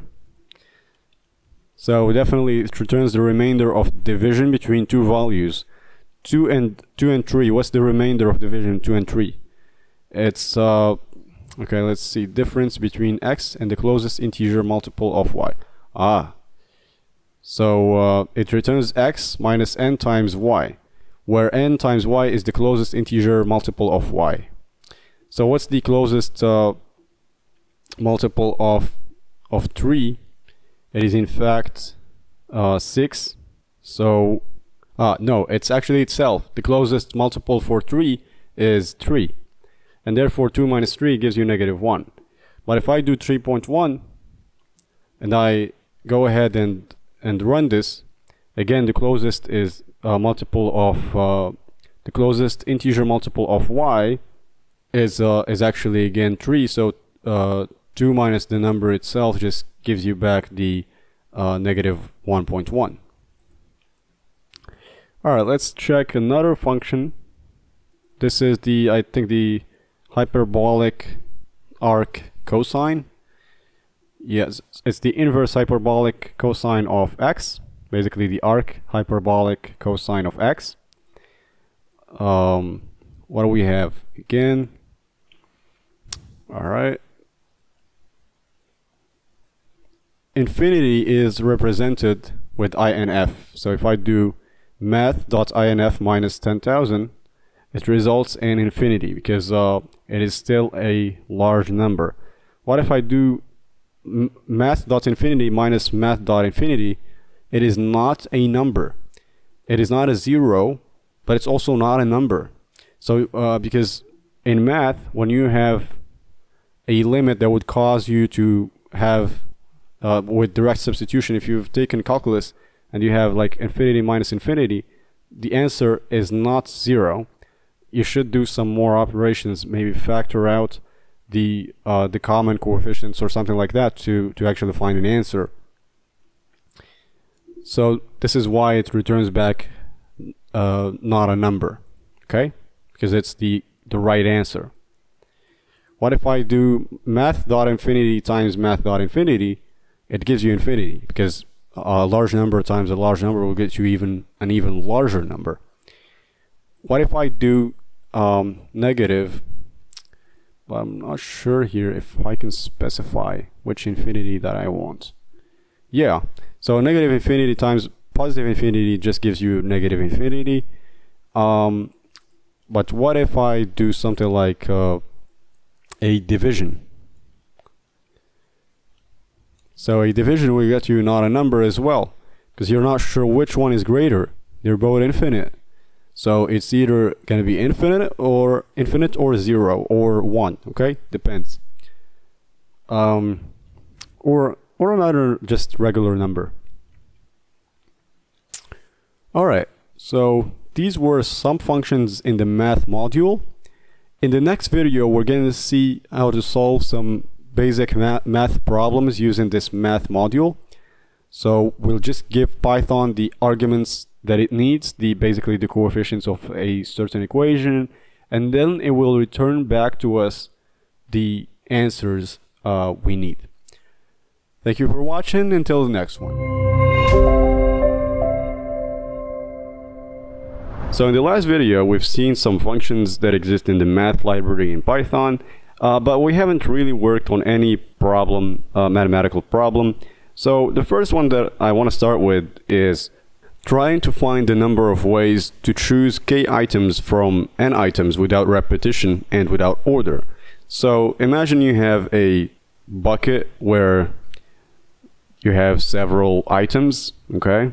So let's say you have a specific number of items, let's say 8 items or 9 items in total, and then you're trying to find the number of ways to choose, for instance, 3 items out of these 9 items, but it should be without repetition, meaning you don't repeat picking the same item again, and without order. So we don't care about the order over which you pick the items. We just want to find out the number of possible combinations. This is possible. So when you try to pick k from n items, then the number of combinations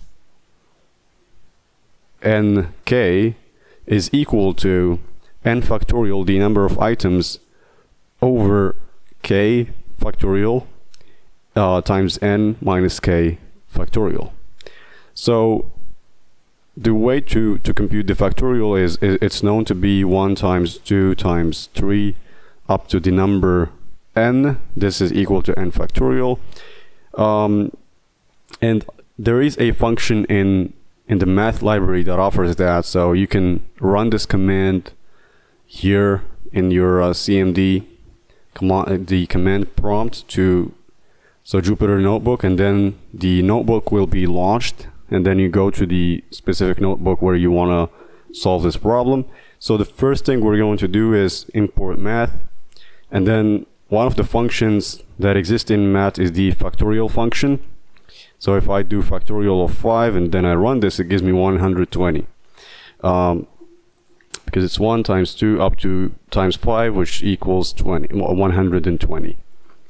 Alright.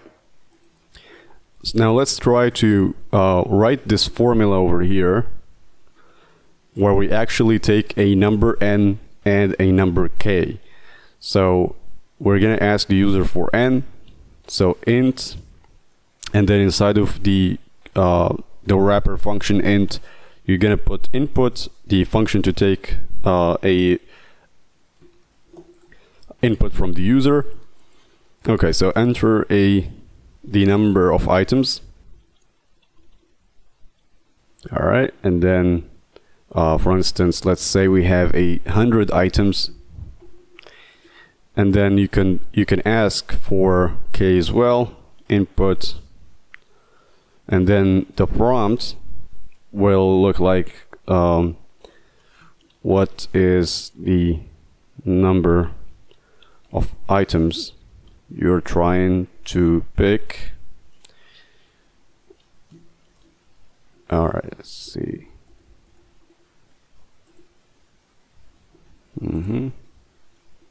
All right, so we're trying to pick 10 items. Now we can find the number of combinations. We can call the variable comb, and then it's going to be math. If you don't want to repeat this math dot every time, then you can just do something like from math import factorial, so the specific function you need.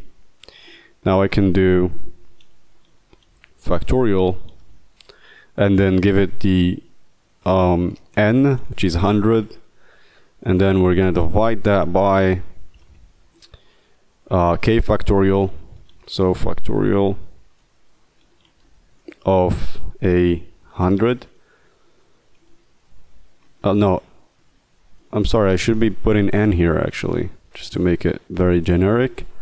Alright, and then factorial of k, and then we multiply that by the factorial of n minus k. Alright, so if we compute this, so this is the possible number of combinations. It is a huge number.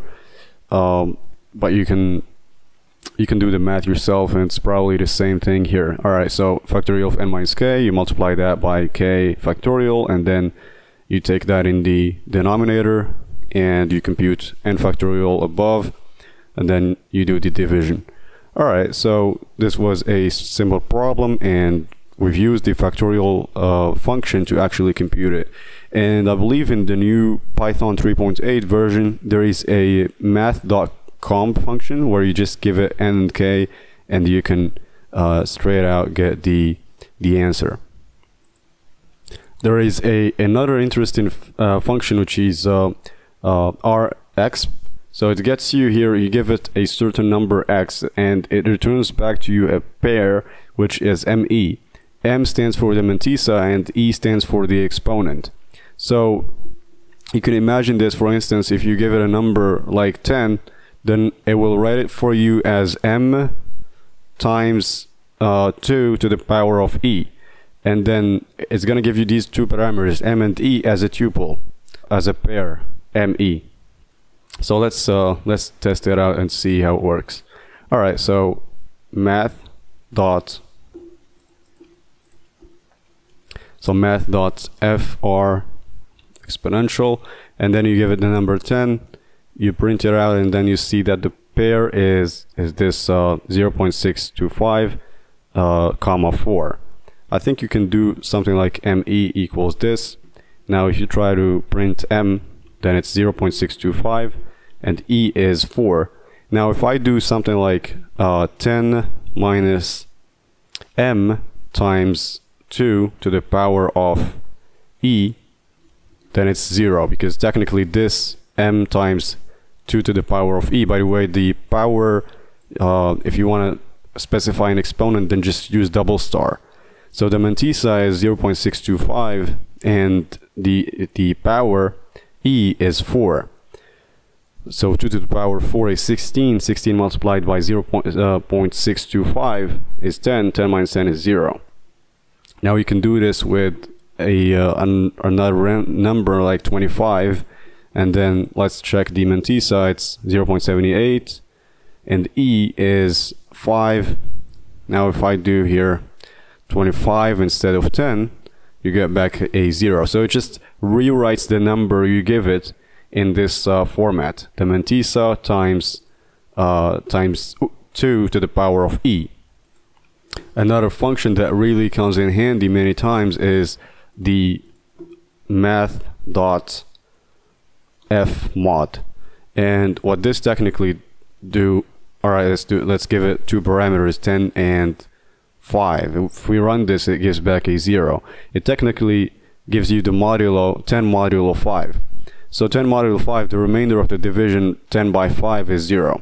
But if I do 6, the remainder is 4, because yeah, if you do the integer division here, the remainder is going to be 4. What if you do something like 3, 2, and 6? Then, because the number that we're dividing here by 6 is 3, and it's smaller. When the number is smaller than the divisor, then the remainder is the number itself. Even if it's like 5.8, the remainder would be 5.8. So this is similar to, there is a modulo function in Python as well. So if you just use this this sign here, the percentage sign, then it's going to work as well. You see, so it's kind of similar to the one existing in the math library. Now another function, if you remember the ceil function, there's also the floor function, which technically just takes a number and then it gives you back the smallest, or actually the largest number that's less than the largest integer that's less than that number. So math.floor, and then if you give it 5.8, then the largest integer that's smaller than this number is 5. So it floors it down to the integer part of it. So if you have like something like a huge number of 9s, it gets you back to 5, because that's the largest integer that's smaller than the actual input here. Now another interesting function is the GCD function, so the greatest common divisor function. Technically you give it a set of arguments, a set of numbers. Could be like 7 and 8, which should give you back the greatest common divisor of 7 and 8. So let us try that. Math.gcd. You give it the parameters 7 and 8. The greatest common divisor is of course 1.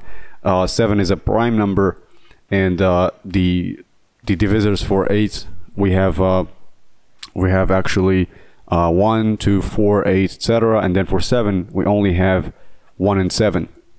So the largest common divisor would be 1, because 7 does not divide 8. So yeah, if you do 17, it's still going to be 1. Any prime number with any other number will result in 1 as the greatest common divisor, unless it's itself. Okay, so that's the rule. 17 is a prime number, then we give it another 17, so the greatest common divisor is the number itself, 17.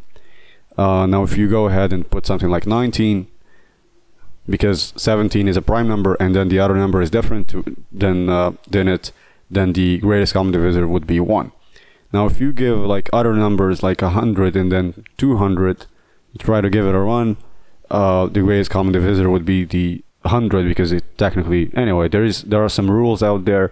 At some point in this class we're going to use loops, and we're going to see how we can implement this GCD function ourselves without having to use it from the library, you know, to just know how things work under the hood. So that's always a good idea. But anyway, let's move on to another function in the math library. And so I'm going to do math dot is close. So let's see the definition. So it takes this is the signature, has a single signature. So it takes a number a and b, and then it takes basically the tolerance, okay, the maximum difference for being considered close. So let's do that. So there's the relative tolerance and the absolute tolerance. So I believe the relative tolerance will consider the actual magnitude, so regardless of the sign.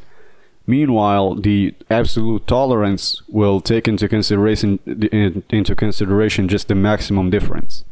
All right, so let's give it a try. Let's give it a number 8 and 3, and then let's set the relative tolerance, REL total tolerance. Let's set it to 2. So it says here that these two numbers are actually close to each other, given this relative tolerance that we've passed in, which is 2. In fact, this 2 here, I meant to do 2%, so it should be 2.02. So it returns back false, because there is a larger difference here than 2%. Maybe if we do 0.5 or 0.6, or actually even if you do 0.9, I don't think it's gonna get back here. All right, I'm trying to find a value. 0.8, 7, or 65. Anyway, a 0.6 tolerance, meaning we're tolerating a 60% difference, meaning if you bring down 8 by 60%, then you would be close to 3. You would probably be at 2.9 or whatever. But let me give you here the formula they use to implement this function. So in order for it to return true, the absolute value of a minus b must be less than or equal to the max out of two values. The first value is the relative tolerance that you've inserted multiplied, alright, let me do this sign here, multiplied by the max of the absolute value of a and the absolute value of b.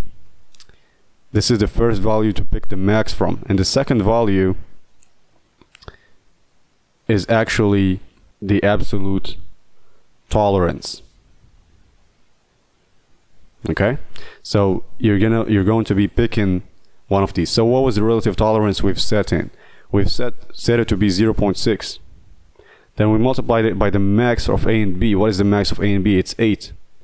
Now what is the absolute tolerance? It was a 0. So 0.6 times 8, that should be like 4.8, I believe. Yeah, 4.8, 0. So the max of these is definitely 4.8. It is in fact greater than a minus b, which is 8. No, is it? Let's see. 8 minus 3 is 5. Is this the case? This is actually false. So that's the reason why this is returning a false statement here. If I put something like instead of 0.6, if I just up it to 0.7, it would return true. And the reason for this is 0.7 times 8 is actually 5.4, and 5.4 is in fact greater than 5, so it will return true. This is the formula used to define this function over here, the isClose function. And it is really useful, I believe, when you're trying to do some scientific computation where you need to check if you are within the margin of error or you're going beyond it. Now let's say you're trying to check if a certain input is actually infinite or not. Then you can use this is finite. So this is finite will tell you if the number you're given here is finite or not. So 10 is a finite number. Now what if you do x and then you assign to x some value like math dot infinity inf, and then you pass in x as an input to this function here, so it returns back false because x is infinite. What if you pass in something like hello? Then it says type error because it must be a real number for this function to work and to return a true value. So if you do something like 10 to the power of 10, it would still return true because what you have given it is an actual number that's finite. No matter how large it is, it would still be finite. But if you give it like x that has the value math.infinity, then it's going to return a false Boolean value. Now if you're trying to check if a certain input is not a number, then there's a function math dot is nan is not a number. So this will return a true value if the value given to it is not a number. So infinity is not a number, that's why it's returning false. But if I give it something like 100, 100 is not a number. Okay, so it returns false. But if I give it something like math.nan, then it returns back true because you're giving it not a number and it recognizes that to be the case, so it returns back a true Boolean value. Apparently the infinity is actually considered a number, that's why it returns it as false.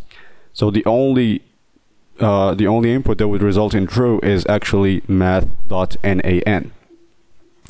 If you give it something like a string, it would still give you a type error. It must, because it says here it must be a real number. Like as I said, the only case where it returns true is when you give it an nan, okay, math.nan. Otherwise, if you give it a wrong type, it will give you a type error. If you give it a number, it will tell you false. That's it. Now, in addition to the GCD function we've mentioned earlier, there is the LCM function, which will return to you the least common multiple, LCM. So if you give it some arguments here, it will return back the least common multiple. Let's give it a try and see the output. So print, or actually let's do LCM math.lcm. So this LCM function actually exists in the version 3.9. So actually it's not found. But if you try to upgrade your Python version to 3.9, that's a function that actually exists, and you can pretty much use it to. So yeah, this is the difference between the releases. It's either less functions or more functions. Usually it's more functions than the previous one and usually less bugs. But anyway, just upgrade to 3.9 and you're gonna find this function available for use. Another interesting function is the modf function. So we have math.modf, and if you try to check the documentation, it says it returns the fractional and the integer parts of x, and both results will actually hold the sign of the number. So I'm going to assign the integer part to I and the fractional part to f, and then I'll give it an input 3.6. Now the value of I is all right, let me see. So it returns back apparently the fractional part first, so I should be doing f and then I. Alright, let's give it a run. So I is 3.0 and f, the fractional part, is 0.6. Now if I give it a negative 3.6, then both results will contain a minus sign. Alright, so this is the modf function. Now in addition to all of these functions, we have really way more than that. There is the cube root function in the new version, the 3.11 version. But in this current version, I think we have something like math.log2 of 8. This would result in 3. There's log 10. So log 10 of 100 would be 2. So really a lot of interesting math functions that you can use from this library. And the math library, in fact, is one of the functions that get one of the libraries and modules that get new functions every time. So just the 3.11 version now, I think they've added something like the cube root, as I've mentioned earlier, but also something like exponential 2, meaning like exponential, and then the usual exponential will just use Euler number. So if I do 1, it returns back Euler number here, 2.71. If you put 0, you get 1. But I don't think there is something like exponential 2. You see, the math module doesn't have this attribute, this function, but in the earliest version, it does in fact have it. Yeah. So other than that, I think this should give you some insight on what the math library has for you, and if you're some mathematical tasks, you probably can use this library to help yourself make some computations easier to do. It is a great practice, helps you practice your problem solving skills as well as your coding skills. So thank you for watching. Until the next one. Hi again! Congrats on getting this far! I hope you're enjoying the course and already witnessing the power of Python. If you're interested in exploring the extended version of this course, visit skillademia.com, where you will find our complete Python course for beginners to advanced users, with more than 200 lectures and numerous practical projects for you to complete. Let's continue our Python learning journey. Hello everybody, and welcome to a new video in the Python Basic series. So today we're going to look at a new module, which is the random module. So you go ahead and import random. Okay, so you can check what this module has for you. So it has a bunch of attributes to it. There is the choices, there is the random class, another random function, randint. So let's check out randint, for instance, and see the documentation here. So it returns a random integer in the range AB. So meaning if you give it two numbers A and B, it will include both endpoints. So if I do something like 1 and 2, and then I keep running this every time, I end up with a random number every time, 1 and 2. Okay, now if I up it to 10, and I keep running this. By the way, if you want to try to run all the cells from the very first one on top to the one on the bottom, you just click on this one where you actually run the whole thing. You restart the kernel and then you rerun the whole notebook. Okay. Anyway, so this random int here function will just generate a certain number in this range. Okay. Let's take a look at another random module attribute. Alright, choice. And then let's see the documentation. The doc string here, it chooses a random element from a non-empty sequence. So if you give it a sequence which has dog 1 and then cat, and then you give it a run, gives you cat again, 1, dog, it will pick a choice randomly. And we can actually implement it ourselves just with the randint function earlier, in fact. And the way to do that would be to create a list of those elements, which contains dog, table, maybe something like a number 17.8, followed by a Boolean value, which is true. Now the list ls contains all these non-homogeneous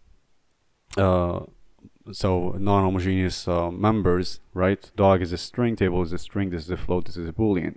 Now I can do something like ls, and then if I do ls0, then I'll be going for dog. So how many indices do I have? So I have 0 is dog, table is 1, 17.8 is 2, true is 3. Now what I'm doing here is basically indexing the list ls. So if I do ls of 2, this gives me 17.8, because this is again 0, 1, 2, 3. Alright, so if I want this number here to be random, then I would use random dot randint, and then it would give it 0 to 3, and then if you run this, you get a random choice every time. So it's kind of similar to random dot choice, and then for the list ls, ls. Okay, so you can see it's basically the same functionality. Both of them are giving you a random choice every time. Let's try to look at another function here, that is choices.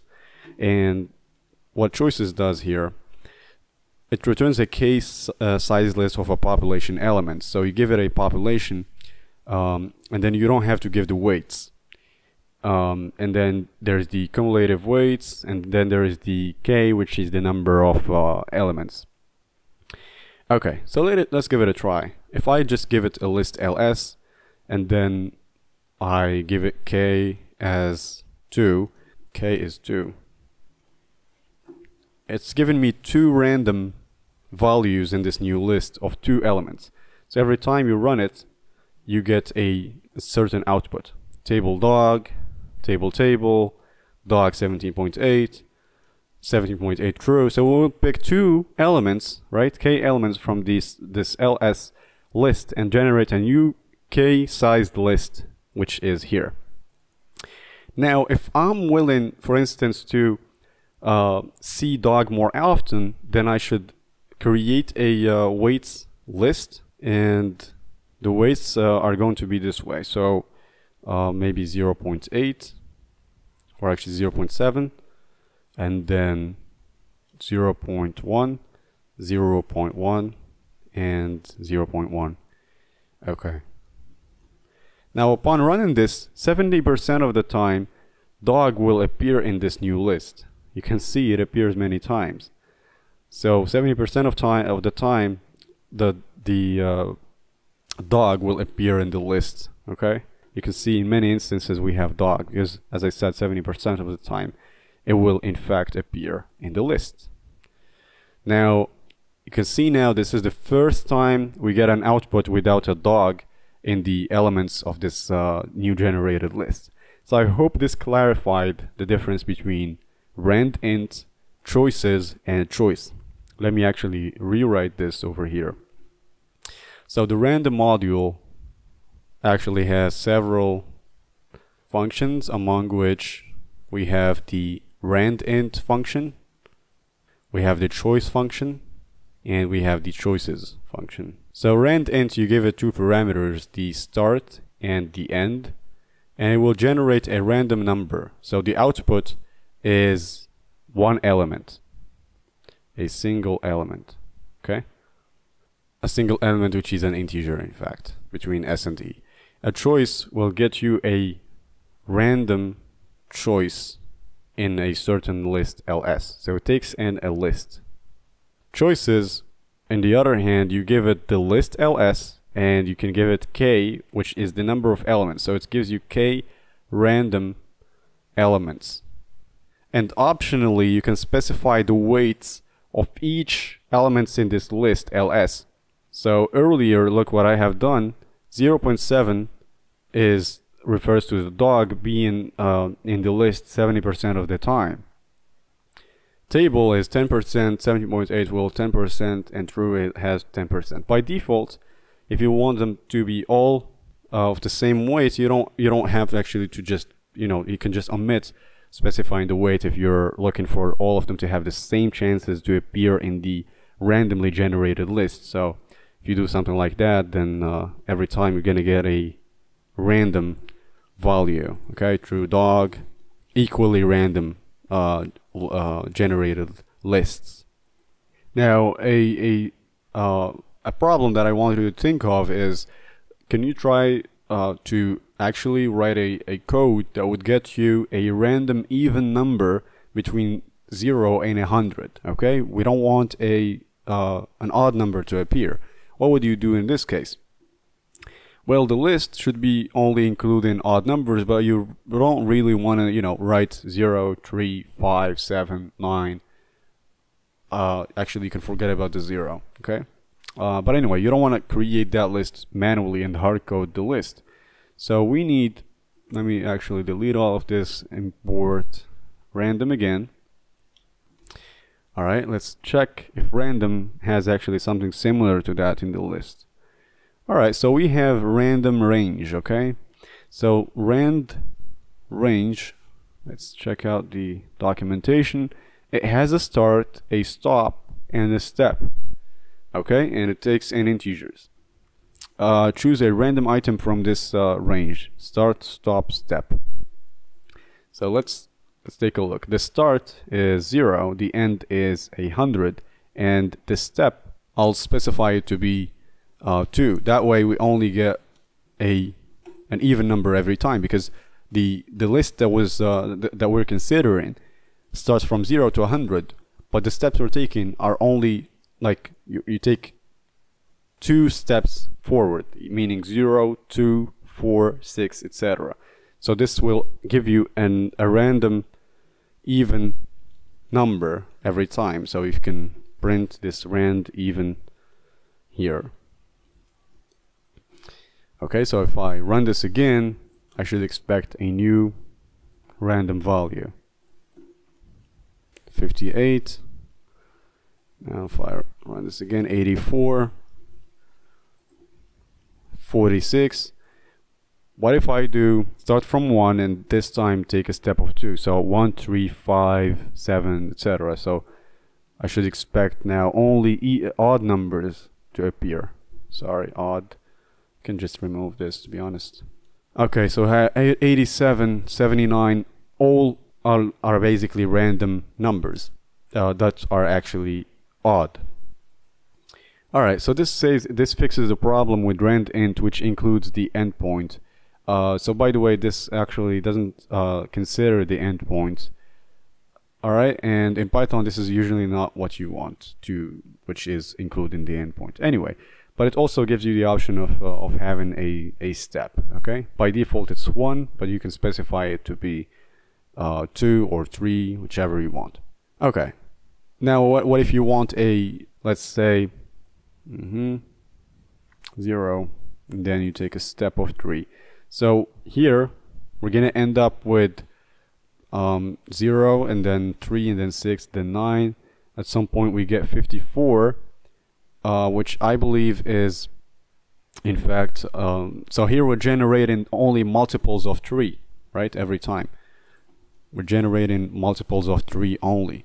45, 60, 99, 39, these are all multiples of 3. If you want random multiples of 5, you could do the same thing. Just specify the step as 5 and the start as 0 and whatever upper bound you're expecting. I can actually, the stop could be none.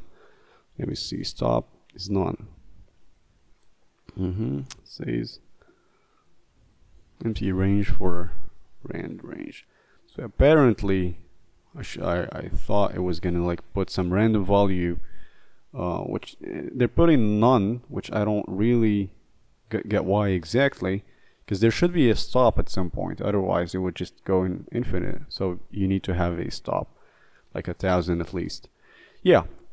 Anyway, so I hope this explains how you can work with the random module. So if you just get familiar with rand range as well as the rand int and the choice function and the choices function, this is a good start, because later on we're going to use this random module quite frequently, at least to generate data or work with ranges.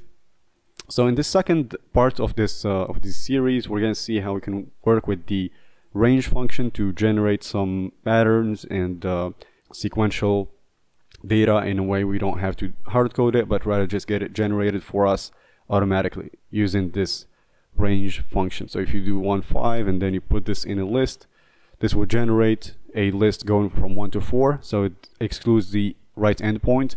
But in the next video we're going to see how we can get other sequences of data, something like -5, -4 up to 0, or maybe with a step that grows larger every time. So the first step is 1, the second step is 2. So we're going to see how we can get such patterns in sequences using this range function. Thank you for watching, and see you in the next one. Hello everybody, and welcome to this video where we demonstrate just the concept of the random module, and we're going to utilize that to create a small game that you can play with your friends, where you try to guess a number that's chosen by the computer, and probably whoever wins just you know, I don't know, maybe you can include that in some other game. But yeah, it's a guessing game where you actually give the computer a certain range, okay, starting from 1 to 100 or 10, and then you play in such a way that you give a number in that range and you see if it matches whatever was chosen by the computer. Alright, so we're gonna have a choice here, so I'm gonna call it ch, and ch is an integer. So let's do it this way. You actually choose a start of the range and then input. So you're gonna ask, the computer is gonna ask you, enter the starting number,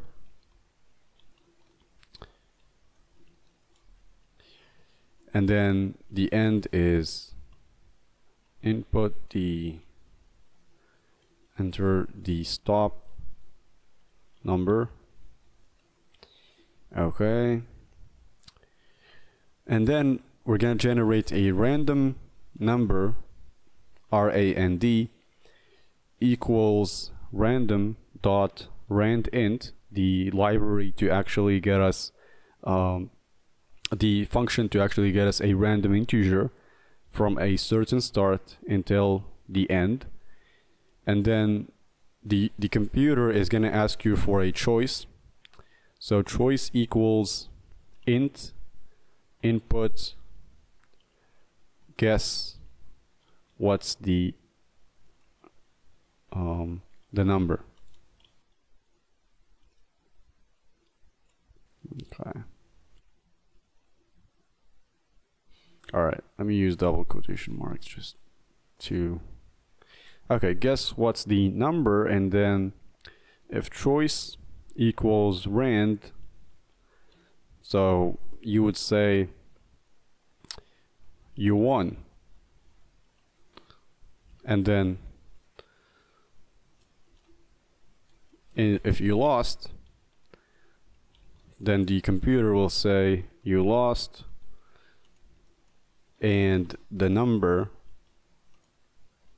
was comma rand. Okay, let's give it a run. So the starting number will be 1, the stop number will be 5. Now I'll take a guess and say that the number is 3, and the computer says you lost, the number was 5. I can give it another run and enter the starting number, maybe 1 again, and then the stop number will be 4, and then I'll guess the number being 2. It says the number was actually 4 again. Okay, let me make the range smaller. So guess what's the number? I'll give it 2, and it says you won. Apparently my guess was the same one as whatever was chosen by the computer, and in that case it just states you won. Alright, so that was a simple quick game that you can implement and, you know, just play with your friends. Maybe it's your first script that you share with them. Alright, thank you for watching. Until the next video. Hello everybody, and welcome to a new video in the Python Basics series. So in the last videos we've seen how the random module works and what are the functions offered to us as programmers, and we've seen also the math module, which is really useful if you're trying to do some computational work. It has some good precision working with floating point numbers, so it is something that I really recommend before we dive into NumPy, which is an even better library to work with, you know, matrices and in a mathematical framework. So in this video, as promised, I've said that we're going to see how we can generate data, and this data must be of a certain pattern, meaning there should be like a certain step that grows every time we move forward, or maybe we're doing like a negative sequence where we move from -10 to -8, -6. So let's get started and see how this is actually going to work. I'm going to rename this to just be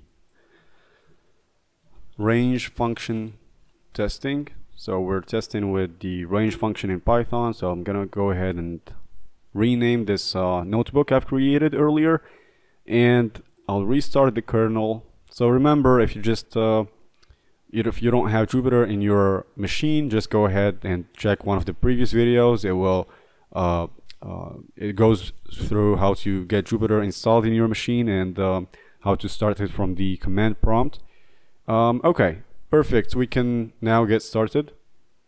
I'll give this a refresh just to lose this. Okay, alright, so we can get started now. This is the first cell. Okay, so if I do something like print and then or just list the range from 1 to 8 or to 9, you can see I get a list of numbers from 1 to 8. That's because the right endpoint of the range is excluded from the output. So you only get up to n-1 every time. So if you define n as 100 and then you pass in n here, the list will go all the way until n-1. Anyway, so let's stick to only 10 elements for now. So you can see we have 9 is the last data point. Now let me create a new paint page. So let's say the sequence we're trying to create actually goes from this way: 1 followed by 5 followed by, or actually let's do 0, 5, 9, or actually 10, 15. So we're actually printing the multiples of 5 every time. So what we can do is specify the range and then put 5 here, and then you put the maximum number you want to reach. Could be 100, and then you can specify the step next, and the step would be 5. So if I generate this, then I get 5 all the way till 95, because as I said, the 100 will be excluded, the n will be always excluded. And then you can generate the multiples of 5. You can do the same thing with 6, and then you want to update the step to the same number, and then you can generate all the multiples of 6 all the way till 96. Okay, so let's see. Now, if the sequence looks somewhat like it's decreasing, then the step must be negative, right? So we can have something like -100, then -99, -98, right? So this way until we reach -1 and 0. Let's try to do something like that. So I would start, the start is -100 and the last element is 0, and the step we're taking is actually no, actually it should be 1, because this is still increasing, isn't it? Because 100 to go to -99, you're adding 1. So the step should be 1. So you get such a list that looks this way. Otherwise, if you're trying to do something like 10, 8, all the way to, for instance, -10, then you would be starting from 10, right? And going all the way till -10 and taking a step off how much? What is the difference between 10 and -8? The difference is -2. So every time we go forward, we're deducting 2. So it should look like this. So 10, 8, 6, 4, all the way till -8. If you want to reach -10, then you probably would need to, do -11 instead, and this would include -10 in the output. Now, if you try to actually take a step, for instance, 10 to -11, and then the step is positive, you see the list is empty because you're not. This is not a possibility. Okay, if you keep on taking a step of 1, you would never reach this end. So the default output for such cases will just be an empty list. Now, the best way to discover what range has for us, to be honest, is just using the question mark and then let's see the signature. The range function will take it has 2 signatures. Either you just give it the stop, or you could give it the start and the stop, and potentially also the step. Okay? And in both cases, it returns a range object. Because if I do just range from 1 to 5, it doesn't return the list. It returns a range object. And this range object is, in fact, an iterable that you can pass into list list, which then converts it to a list. Okay? So it returns an object that produces a sequence of integers from the start, inclusive, so it includes the start, but the stop is excluded. Alright, and then it produces I, and then I plus 1, I plus 2, j minus 1. So, and then start defaults to 0. The start is default value is 0, and stop is sometimes emitted. You can, it's never reached. So range 4 will just produce 0 all the way to 3. So these are exactly the valid indices for a list. Okay, so this is about the range function. Well, honestly, it's not a function, but it's a class. And we're gonna see later on what classes are. But just think of it this way: it is a class that would return a range object. Okay, and that object would just be something that you can iterate over. It has a couple of methods. If you try to check it here, there is index, start, step, stop, as well as the count. So if you want to access these attributes, if the range object is not known to you, and then you start like start. Yeah, let me see. Okay, so the start is 1. Okay, as you can see. If you want to know the stop is 5. If you want to know the index is actually a function, so we need to use something like this. Let's see, 0 is not in range, so let's see 1. So index 1 would be 0, right? So we're basically, what this index function does, it's checking what's the index of value 1. 1 is at the beginning of the range, and the beginning of the range is 0. That's why.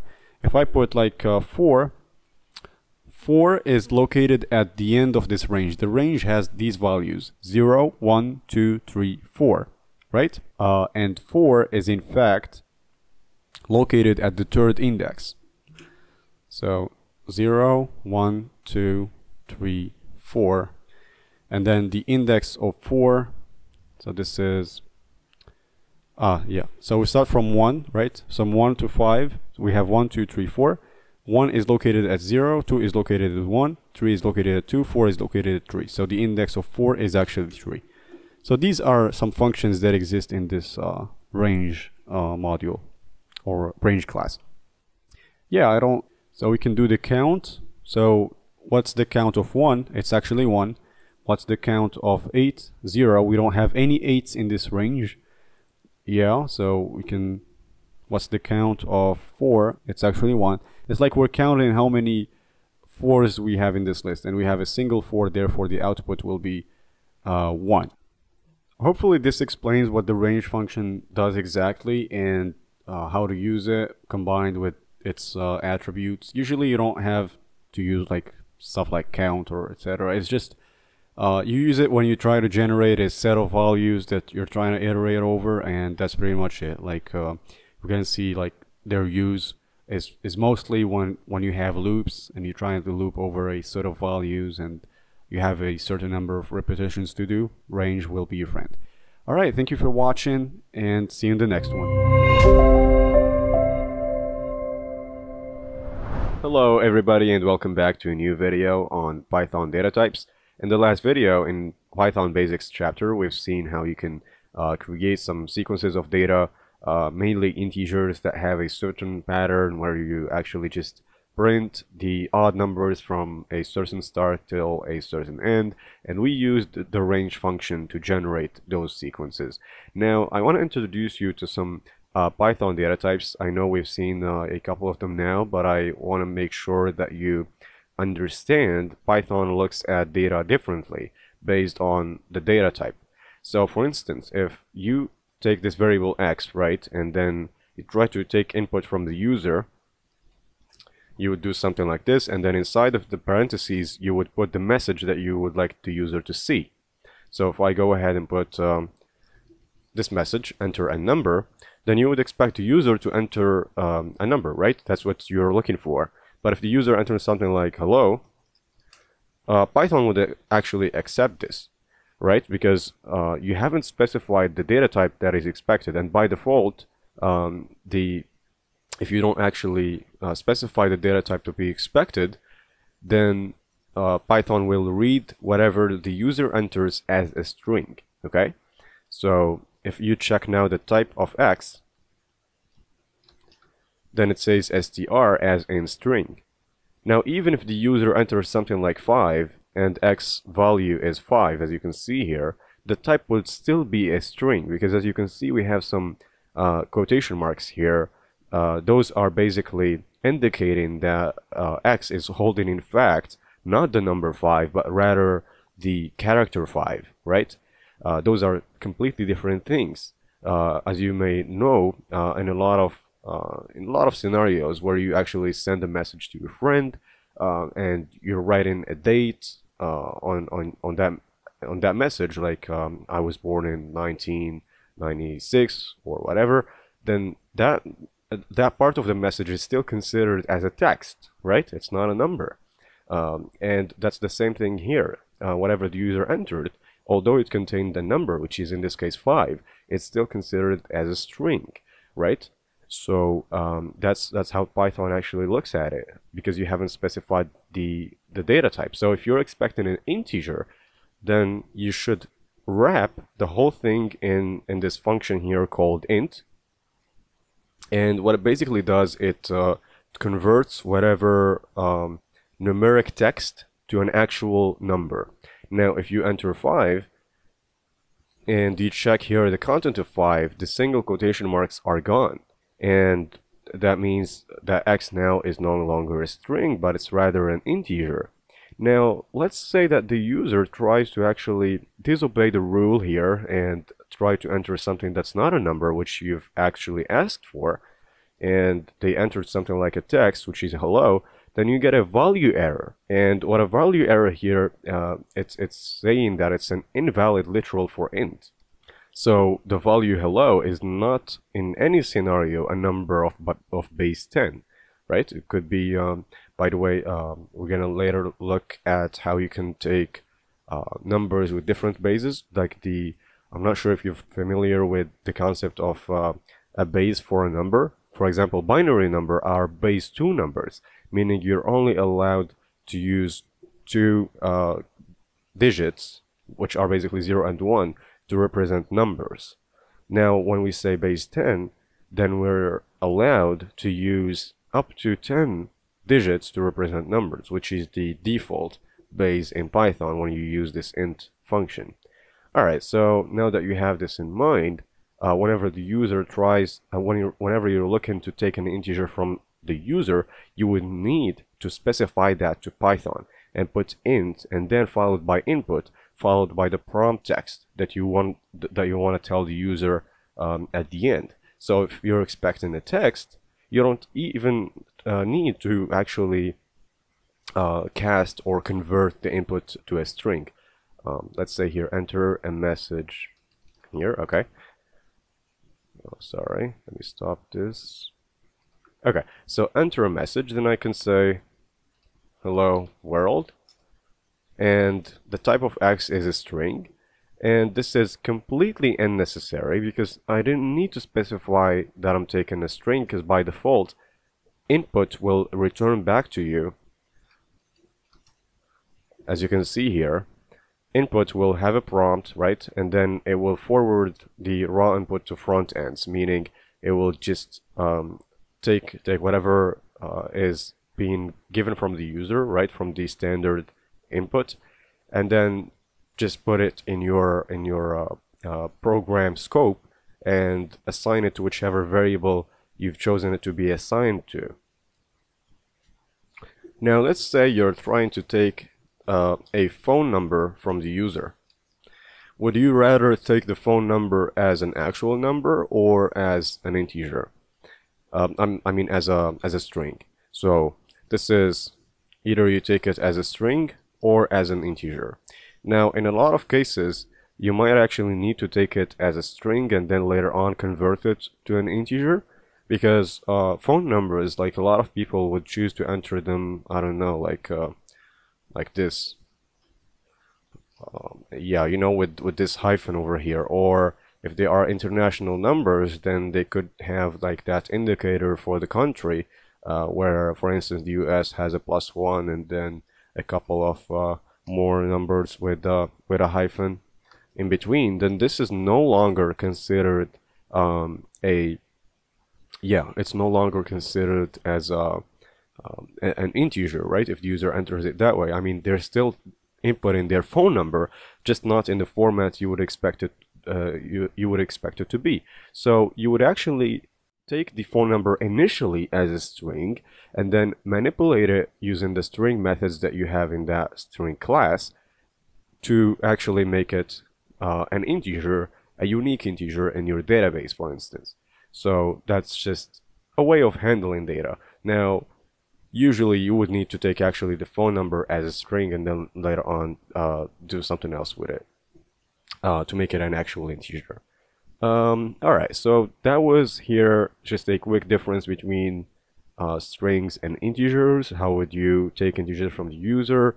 And by default, as I said, if you don't specify the converter, meaning int or whichever other data type, then the default data type would be string. Now we have other data types, and one of them is when you are actually expecting a floating point number. Now imagine you're trying to take the user's GPA, right? And that's usually a floating point number, meaning a decimal number. Then actually you would prompt the user, enter the student's GPA. And by the way, if you're going to use a single quotation mark here, like as an apostrophe, then you want to make sure that the prompt must have double quotation marks, not to be confused with this single quotation mark that's supposed to be a linguistic property. Now, I can run this, and for instance 3.86, and then you check the content of X.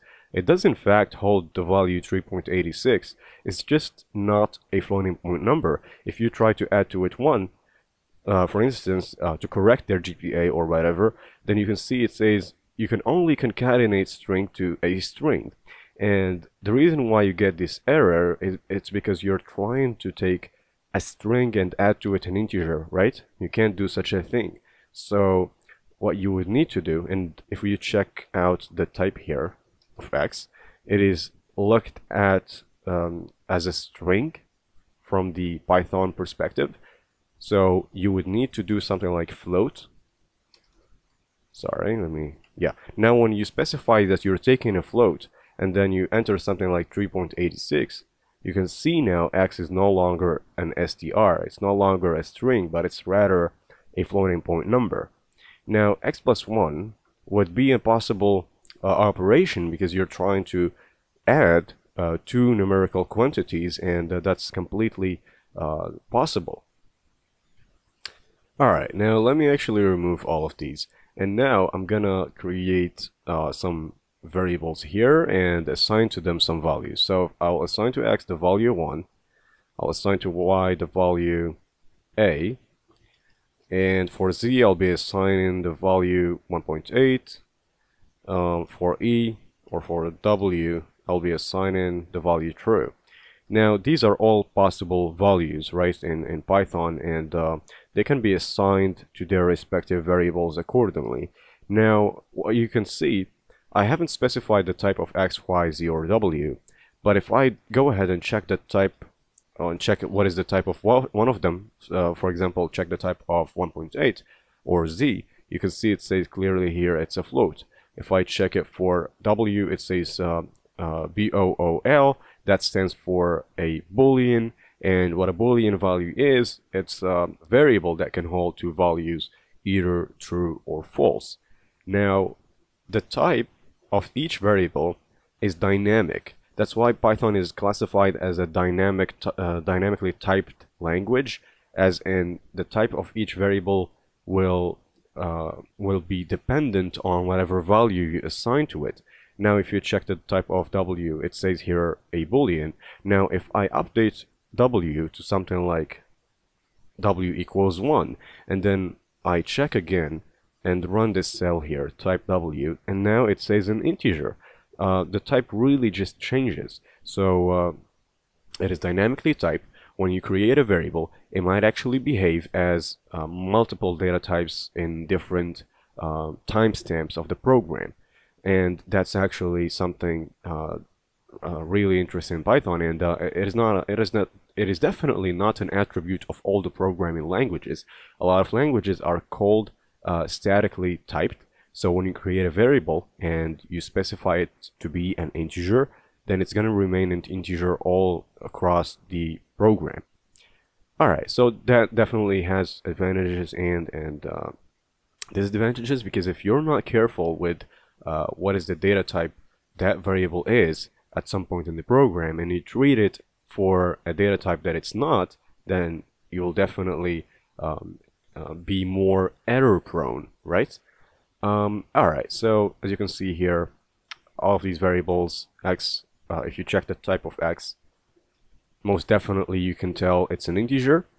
If I put 1.0, then it's automatically a float, because Python will not look at it this way. If I tell you as a human being to read this, you would sometimes say, hey, x is equal to 1 and that's it, because 0 is not really significant. But not really. 0 is in fact a significant digit, and for Python it will take space in the memory, even though it doesn't have like a magnitude, right? So it is considered as a float. Like that part here, the 0.0, makes it looked at as a float. Now for y here, y is the character a, and if you check the type, it says a string. Although strings in other languages are streams of characters, right? But in Python, even if you have a single character, you would still consider that variable that holds that single character as a string. Now z here is clearly a floating point number, and w is a boolean. Now it can be false, and it would still be a boolean, right? And these are what we call the primitive data types. And I believe that you might actually bump into a lot of these. I think we still have some other primitive data types, or in fact these are actually the only primitive data types: the integers, floats, strings, and booleans. And we have non-primitive data types that we're going to later on look at, and these are all considered data structures. So when we say data structures, it's a buzzword for a lot of computer programming newbies, but it shouldn't really be that scary of a word. It just means way of organizing and structuring data. So if you have, for instance, here something like a character A, or a value that's a floating point number or a decimal number like 1.8, you would actually need to store these accordingly, right? Organize them accordingly. So A is organized in a variable which is a string, and then 1.8 in a variable which is a floating point number. And then we have non-primitive data types, and those non-primitive data types include arrays, lists, tuples, dictionaries, sets, and files. And then we have lists that can take the form of two shapes. Either they can be linear or non-linear. And in the 10th chapter, we're going to actually look at these data structures, these stacks, queues, graphs, and trees, and what functions can we use with those. So really interesting stuff are to be expected later on in the course. But for now, we're gonna take care of these 4 data types, and the next concept we're gonna look at is what we call the multiple assignment. In each line here, we're doing a single assignment, right? We're assigning 1.0 to x, and then a to y, this character a to y, and then 1.8, etc. Now, let's say you're trying to have 4 variables that you would expect to hold the same value, right? Then you might actually consider doing x equals 1, y equals 1, and then z equals 1, and w equals 1. And that would work, but it's just not the best way of doing things. What you could do is x is equal to y equals to z equals 1, and if we check out the content of all of these x, y, z, and w, they're in fact all holding the value 1. And the advantage of doing this over the previous format where we did a single assignment for each of those is this line here is happening simultaneously. So it's a Pythonic way of doing multiple assignments at a time. Now, what if you're trying to assign to some 3 variables for 3 different values respectively? So if you're expecting, for instance, x to take 1, y to take 2, z to take 3, w to take 4, then you can definitely do something like this: 1, 2, 3, 4. And then if you check the content of x, it's 1. If you check the content of y, it's 2. And it's just happening simultaneously. Now, when you actually create these variables, x, y, z, and w, the technique is basically you allocate memory in the random access memory, right? For your program scope, you actually allocate memory to that variable. So, for instance, integers, I think they take usually 4 bytes. Let's use the size function, and it's get the size of x.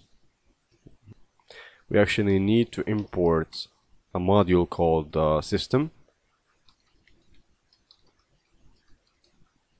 Okay, so here you can see it returns back 28, and if you're trying to look at the documentation of this, then it says here this function get size of will return the size of an object in bytes. So the variable x that you've seen here, which only holds the value 1, actually has a size of 28. And I think that's pretty much the standard size for an integer in Python. In other languages like C, a primitive data type, an integer data type would hold 4 bytes. But in Python, integers are in fact their own objects. So they have like a lot of methods in those. Like as you can see, we have as integer ratio, bit length, conjugate, denominator, from bytes, I magnitude, numerator, real to bytes. All of these are actually methods, and methods are basically ways to the object is behaving, right? And there are behaviors that the object can exhibit. So just think of it this way. When you look at an integer in Python, which is like 1 or 2 or 4 or 99, whatever, it is not only the value, but it's also a bunch of methods that are stored with it, okay? That are basically class or actually object methods. They're particular to that integer, so they take size in memory as well. That's why you see it takes 28 bytes rather than just the 4 bytes a usual integer in Java or C would take. Alright, so this will be the first part of this Python variables video, okay? And in the next one we're gonna look deeper at Python variables and data types. And thank you for watching. See you in the next video. Hello everybody, and welcome back to a new video on Python data types and Python variables. In the last video, we've seen how you can do multiple assignments simultaneously to a single value. For example, if you're trying to assign the same value to a bunch of variables, then you would go ahead and assign y to z, z to y, and y to x, and just put the value you're trying to use for all of them on the right. This is pretty intuitive, to be honest, and easy to remember, and that's what Python is all about, mainly. And then if you're trying to do a simultaneous assignment for multiple values, but with for multiple variables with different values, then you would use this notation where you unpack these variables 1, 2, 3, 4 into these 4 variables here. Alright, and then we've seen how you can check the size of a given variable using this function that exists in the system module, get size of. So integers typically take 28 bytes. That's the equivalent of 28 times 8 bits. And if you want to check now okay, let me actually create a variable z, and this variable will contain some characters. And we can now do sys.get size of z, and that's 59 bytes. Now, if I add some characters like this, and you can see the size does increase with 1 byte whenever I add a character. Now, if I add the $3 signs, then you end up with 66 plus 3, then you end up with 69. Yeah, and that's really like intuitive, because a byte corresponds to 1 character. So when you add 1 character, you get an additional byte of size. Alright, now what if you're trying to check the size of a certain floating point number, like 99.74, and that's 24 bytes. Even if you try to increase the magnitude, you would still have 24 bytes. Now we can also check the size of a Boolean variable, and it's also 28 bytes. I think it's the same as integers. Okay, so now let's say you've allocated memory to create a variable, okay, x, and it has the value 2018, and we're trying to actually delete completely this variable from memory. Then you can actually do delx, and if you now try to check the content of x, it says that the name x is no longer defined as in a name error, and it doesn't exist in memory anymore. So the delete keyword del will take care of deallocating memory of whatever variable you're trying to deallocate memory for, and make sure that the name is now available to be used for some other variable later on. Okay, now if you try to delete multiple variables at a time, let's say you've created two variables, x equals 2018, y equals 2. I guess you can separate them with a comma, and now if you check the content of y, it does not exist anymore as well. And the reason for this is because the delete can actually operate on multiple inputs, as in x and y in this case, 2 inputs at a time. You can also create complex numbers by importing the CMath library and the complex math library. And then now if you check CMath, it's a module, and this module provides access to mathematical functions for the complex numbers. Now if you try to create a complex number, let's call it this way, complex, and CMath dot, or actually you can just go ahead and call this complex method, right? And then you give it two attributes. The first part is the real part of the number, and the other one is the imaginary part of the number. And that way you've created a complex number. And now you can check the you can check the content of this, and it says 2 plus 3j. 2 is the real part and 3 is the imaginary part. Now if you do dot imaginary, this is a there's an abbreviation for it. It says 3.0. If you do complex dot real, you get the real part of the number. So this is another type of variables you can create, complex numbers. They're not floating point numbers, they're not integers, but they are a combination of the two. They're complex. They're composed of two numbers.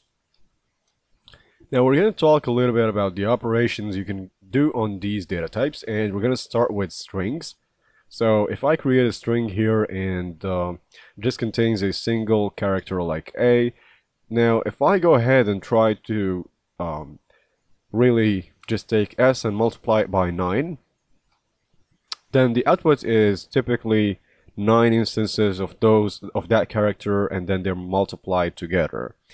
Yeah, like the repetition will happen 9 times. So string multiplication is something that you can do with Python. It's not something that you can do with other languages, but it's doable in Python. Now we have another operation, which is string concatenation. And when we say string concatenation, that's basically just when you have two strings and you're trying to merge them together. So for instance, if S contains B and the variable V contains the value S contains A and V contains the value B, and then you're trying to create a string AB out of those two, then you could do S plus V and sorry, should run this. Okay, and then you end up with a new string containing A and B. Okay, now these two operations here, string multiplication and concatenation, these are basic operations you can do on strings, but we're gonna focus more on the methods that exist in strings later on in the 8th chapter, the one on strings. But for now, there is another thing, an important thing you should know about variables. A variable will have a name. For example, this variable right here that I'm highlighting, the name for it is S, right? And this is the one attribute that variables have. The other attribute is a value. The value that this variable is holding is A, right? It's another thing that variables have is data types, right? This variable contains a string as a data type. The value is A and the name is S. The last thing that the last attribute that a variable has is an ID. Okay, so if I go ahead and do ID of S, this returns back a random value, right? It's a huge value, and it just you can think of it as a unique identifier for that variable in the scope of the program. Okay.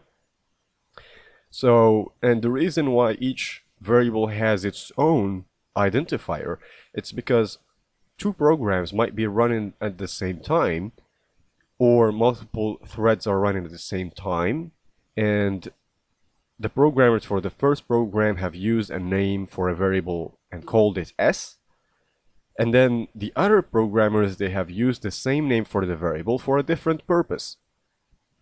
Now upon execution,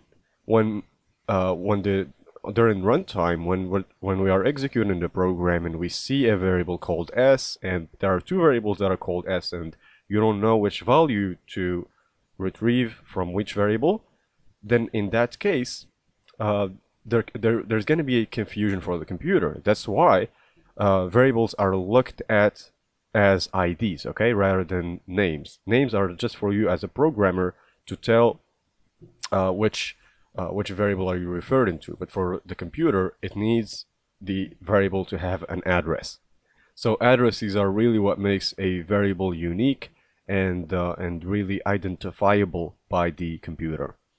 If I go ahead and create a new variable here, x, and make it hold like a value like 1000, this variable has a name x, the data type is an integer, the value is 1000. I know all of these about the variable as a programmer, but I don't know the ID unless I go ahead and try to print it. So as you can see, this variable x, the ID is absolutely different than s, right? Because they're different variables, so they have different IDs. Now I can go ahead and create a new notebook. Like imagine this was my first program. I called it Python data types. Now if I create another variable x with the value 1000 and then check the ID of this variable x, then I get pretty much a unique value, although it's not translated completely to the physical memory address, but they're quite different in terms of they have the same value, same name, same data type, but different IDs, right?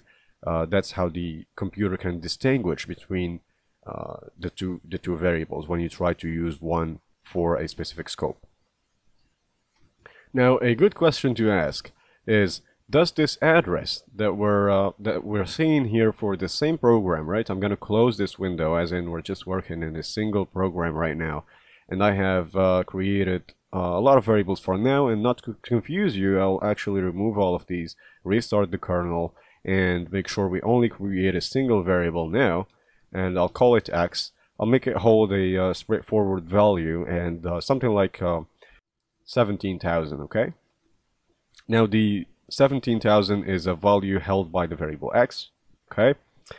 And the type is an integer. The name of this variable, we can all see it, it's x. The ID is something we don't know unless we query it, right? Now if the question to ask is, does the address change at any point in the runtime? Well, it depends on what you do with that variable. If it's an immutable variable, like an integer, float, etc., and that means that the variable does not change, it's immutable. Now, if I try to do 17,000 and just add to it 1, or actually do x equals x plus 1, and then check the ID of x, it's a completely different ID, because I actually disobeyed the rule by actually taking a variable that's immutable and I try to mutate it, so it's no longer there, right? If you notice, these are completely different IDs. So the variable that was created now, it's no longer the previous one, but it's a completely new variable that has the value, the new one, right? The 17,001, because I've mutated the value, the original one. So the ID might change at some point when you do some mutations to the actual object, if it's immutable. And when we say those mutations, they include the multiplying the number, and sometimes you might actually take x and put a completely different data type, like a, and now the ID will change again to some different memory address. So really, the ID is not something that doesn't change about the variable. I mean, we still have the same name, we have a different data type though, and a different value, and therefore a different ID. Why does this matter? It just matters for the debate we're going to have later on mutable objects versus immutable objects. I'm going to pretty much mention what mutability is versus immutability, what are the mutable data types in Python, what are the immutable ones, and that will be it. Alright, so the main learning outcome from this video should be, for show you how to do the deletion or the deallocation of memory for some variables in your program when you're no longer going to be using them. And that's you're going to be using the del keyword to do that. So if I'm no longer interested in this x variable, I'll go and do delx. Now x no longer exists if I try to access whichever value was in it. And the more interesting part is this id function. And you should now be sure that variables, they have 4 attributes. A variable in Python will have a name, a value, a data type, and an address. The unique part is the address, and it's also the part that programmers don't know about unless they try to know it this way when you use the id of x. And it's useful for the computer to distinguish between variables that might have the same name, right? Names are for programmers to know what they're accessing, but IDs are really for computers to not confuse variables from different programs with each other. Alright, so that was it for this video. The last thing that we're gonna talk about is the naming of variables. Can you choose any name for a variable? Well, you can't, right? For instance, if I do del equals 8, it says invalid syntax. And the reason for this is because I'm trying to use a word that's reserved for Python. This keyword is reserved for Python to do the delete operation. I can't also use something like def, which is also something specific to Python. A lot of words, for instance, if, this is for conditional statements. For, this is for loops. So anything that's reserved for the language Python, you cannot use, right? You can't also use like a variable name that has a special character, for example, $.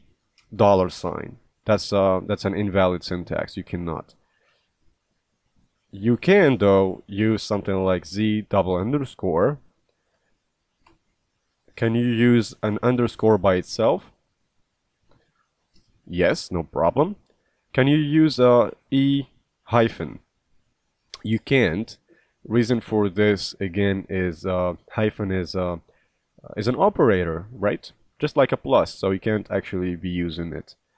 So the keywords list in Python, the reserved keywords are quite a long list. But in addition to those keywords, you cannot use special symbols like a $, or the sign of any currency for that matter. It's also not possible to start the variable name with a number. You can use E2, but you can't use 2E. Right? This is confusing for the language. So these are just some, just try to make your variable names as descriptive as possible. Meaning, if you're trying to hold the sum of, I don't know, or maybe, yeah, the sum, yeah, of anything, right, or of a list, then just call the variable sum list, right, sum underscore list. If you're trying to hold the names of a lot of students, then just call it students names, right? So try to make your variable names as descriptive as possible.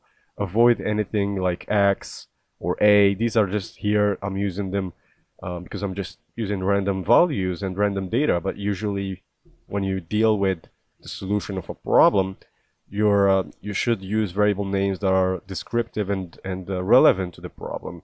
If it's a temporary variable that you're going to be using for some computation, please just go ahead and call it temporary, for instance. And make sure you don't use reserved words. Make sure you respect the rules. The rules include, as I said, not starting with the number in the name of the variable, not using special characters like a $, a hyphen, a plus sign whatsoever. You can't also, yeah, you can use underscores, of course. These are allowed. You should also know that variable names are case sensitive. So if I create a variable A, assign to it 1, and then try to access capital A, it says capital A is not defined, right? So try to always stay consistent with whatever case you're using for the naming of a variable. Alright, so that was it for today's video. Thank you for watching and see you in the next one. Hello everybody and welcome to a new video. This chapter is going to be on conditional statements and iterative statements. So the first part will focus mainly on what conditional statements actually are, and then we're going to move on to work on iterative statements, or actually just simply called loops. Okay, so let's start the command prompt and then we're going to launch the Jupyter notebook. Alright, I'm going to the folder containing all the notebooks. I'll create a new one just for conditionals. Okay, so conditional statements, rename. Alright, let's test it now. Print hello. Alright, so everything works fine. Now the first thing that I want to talk about first is how to evaluate Boolean statements. For instance, if you have true and false, my question is, what would this evaluate to? So if you run this, you get false. Now, what if I add a couple of false statements? Okay, true, false, false, etc. Then you end up with false. What if all of them are actually true? Okay, let me try this. Okay, and then just one of them is false. What would happen? We would still end up with false, and the reason for this is because when you have an and between all these statements, only one false will cause the whole statement to be false. Okay. Meanwhile, if you actually only have one true statement and you OR it with a bunch of false statements, you would still end up with a true Boolean value. Now let's try true and false or true. What would be the output here? Well, it is true because you are ORing. Okay, so you are ORing with a true statement, so you don't need to look at the rest. Otherwise, if you have something like this, true and false, or false, or false or true. Okay, let me do. Okay, true. Okay, so true and false or true and true, what would this evaluate to? So ideally, you should just be writing these separately. So T and F, or T and T. So T and F will evaluate to F. Or is just or. T and T would evaluate to T, to a true value, and then F or T would evaluate to a true value. Therefore, I should end up with a true as an output. All right, good. Now, let's make it a bit more complex than that, and maybe I would end it with, okay, let's do true and false. Then in this case, what was the last thing we had? It was a T, right? True. And now we added this part, starting from here, and true and false. True and false would result in false, so it would be T and F, which would result in F. So if I run this, I should expect a false Boolean value. So this is something to keep in mind before we dig into the conditional statements and how they work in Python. Okay, so let's talk about the syntax of if and else, if and else. So let's say you have a scenario where you have a certain GPA, and then a good standing would be between 3 and 4. 3 is not included. Now a probation is between 2 and 3 included, and finally a warning, or actually I should have done the warning here, but anyway, or actually let's call it failure, complete failure, is between 1 and 2. included. So in this case, you would have something like this. If the GPA is less than or equal to 4 and greater than 3, then you would print something like good. Otherwise, ELIF, then this is the second case where you have the GPA greater than 2 and less than 3, or less or equal to 3. Then in this case you would print probation.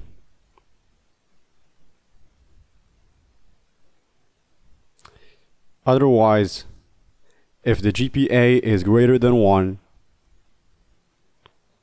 and less or equal to 2, you would print failure.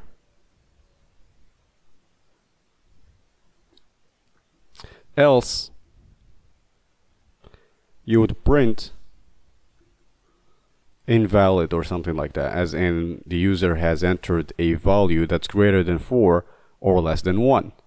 So notice here, if these here, if LF, which is else if, and else, they come in the same like vertical line, and then whatever is inside of them comes in the same vertical line, and there should be like a tab between them, a tabulation, okay, a \t, which refers to a tab character. Now let us take this code and write it in the Jupyter notebook and see what we get. Okay, so the GPA is equal to, well, the GPA is a float, so you want to use float and then input, and then inside of the input you ask the user to enter your GPA, and then upon the GPA you would check if the GPA is greater than 3 and it's less or equal to 4, then you would print good.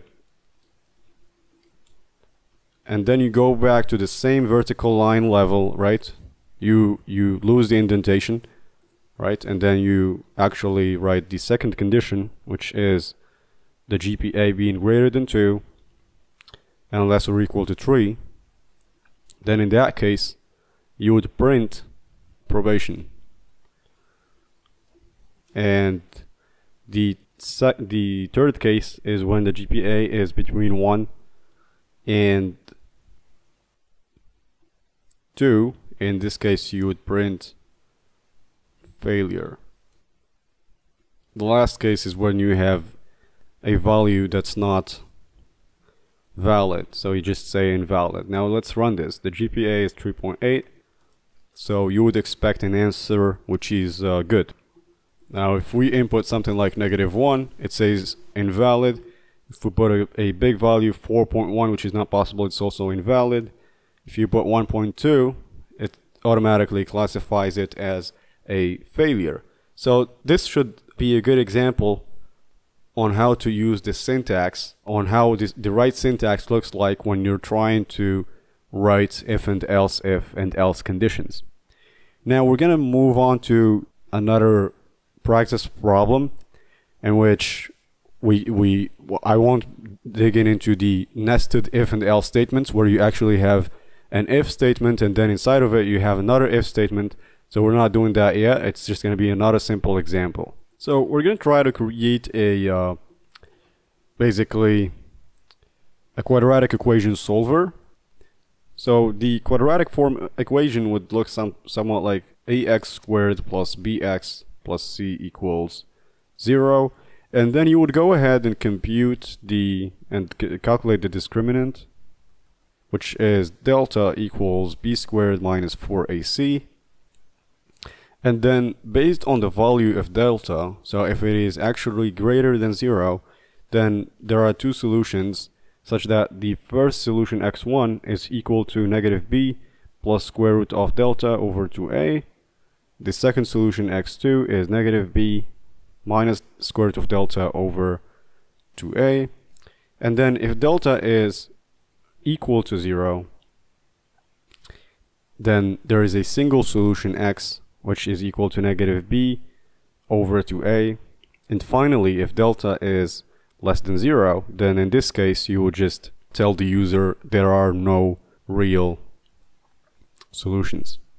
So it's going to be an if, else, right? So let's try to implement this in the Jupyter notebook of ours here. So what do we need from the user? We need the a, b, and c, right? Which defines the quadratic equation. So let's try that. So a is equal to, and then it is a floating point number. It could be like a decimal, so you need to take that into consideration before you think it is a float. It is not a float, an integer. It is not an integer. It is in fact a floating point number. And then you would ask the user enter the a value. Okay, and then b, I'll just copy paste this line of code and change the a to a b. C is the same thing here. Okay, so I could do something like 12, 1, -1, and then the program will end. Now, what does the equation look like for 12, 1, and -1? Well, the equation, let's see, is going to look like this. So I'm going to format it. Alright, so a, and then x squared plus bx, right, plus c, okay. So let's run this. Okay, so you can see it's 12x squared plus 1x plus -1. So really it's doesn't matter here. The plus and the -1 will just turn out to be negative. So, but it gives us an idea how the equation is going to look like. Now, what is the solution? So the solution, we need to compute delta first. Delta is defined as b squared, so b double star 2 minus 4 times a times c. So what is the value of delta here? Delta is 49, meaning this we should expect two solutions. But anyway, let's start the block of if and else statements. So if delta is greater than 0, then we have two solutions. And you shouldn't forget about the colon when you finish your statement. If delta is greater than 0, then we have two solutions. The first one is x1, which is equal to -b, and then I should import math actually. Let me do that here. Import math, because I need the square root function. So math dot sqrt, the square root function, and then I'll give it the parameter here delta. So minus b plus square root of delta. Minus b plus square root of delta over 2 times a. x2 is -b minus math dot square root of delta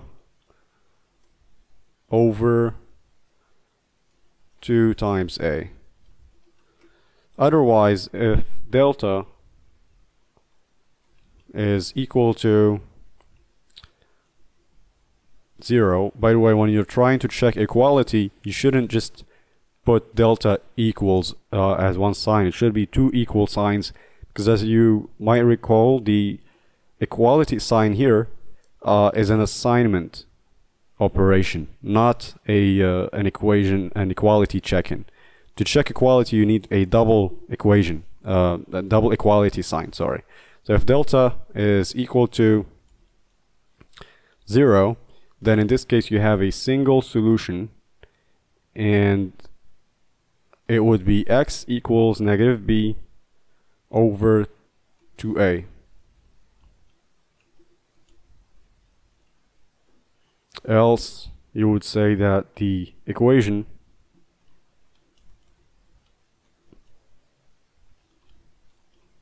has no real solutions.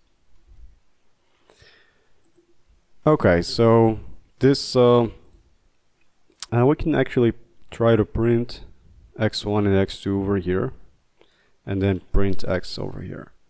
Alright, let's run it. Alright, so we see here two solutions. We have 0.25 and -1/3. So these are the possible solutions for this equation. We can double check that here just to make sure we are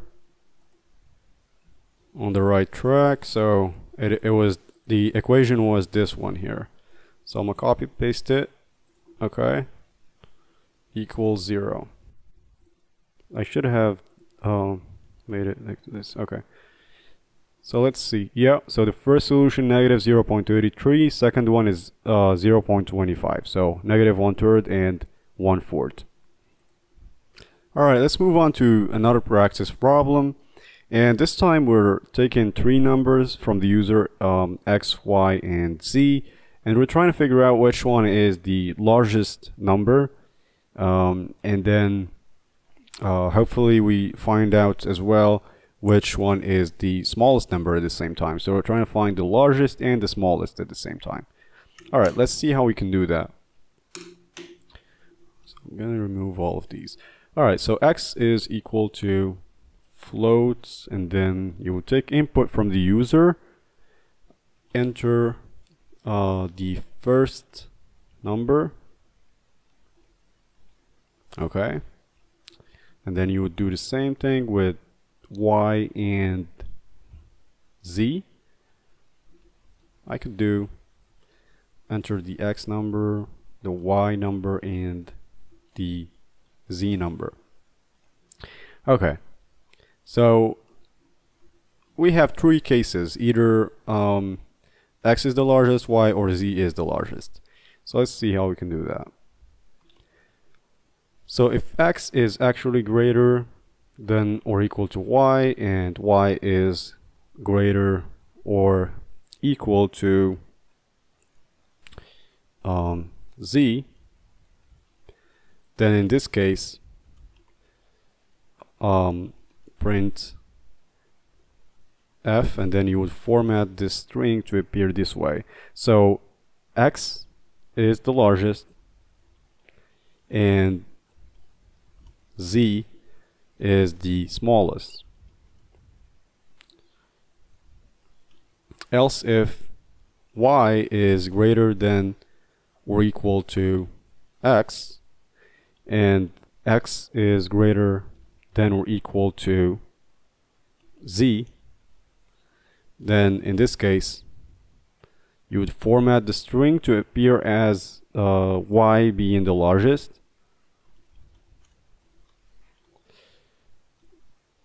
Alright, and okay, so actually if you're trying to find the smallest, we will actually need so the first case is where x is the largest and then y or z are smaller. So we could either combine the if and else, like use nested if and else conditions, honestly, or we could just stick to finding the largest, because to find the largest and the smallest we will actually need to use nested if and else statements. It would be better to do that. So I'm gonna omit the part where we are trying to find the smallest at the same time. Alright, let me do that here. Okay, so if y is greater than x and x is greater than z, then, or I can just do x is greater than z, and then y is greater than x, or y is greater than z, then y is the largest. Otherwise you would print the only scenario left is where z is the largest. Okay, so z is the largest. Alright, let's run it. So 10, 12, 18. So it says 18.1 is the largest number, which was z. Otherwise, if I go ahead and run it for -1, -8, 0, so 0 is the largest again. So yeah, just works for any case. Okay, so here x is actually the largest number, and as I said, if you're trying to find the smallest as well, then it would just you would just need to just check if x, okay, x is greater than y and x is greater than z, and then if y is greater or equal to z, you would say that x is the largest and z is the smallest. And then you would have an else embedded within this first f, which says that x is the largest and y is the smallest. And then you would do the same thing over here with the rest. Okay. All right, let me see.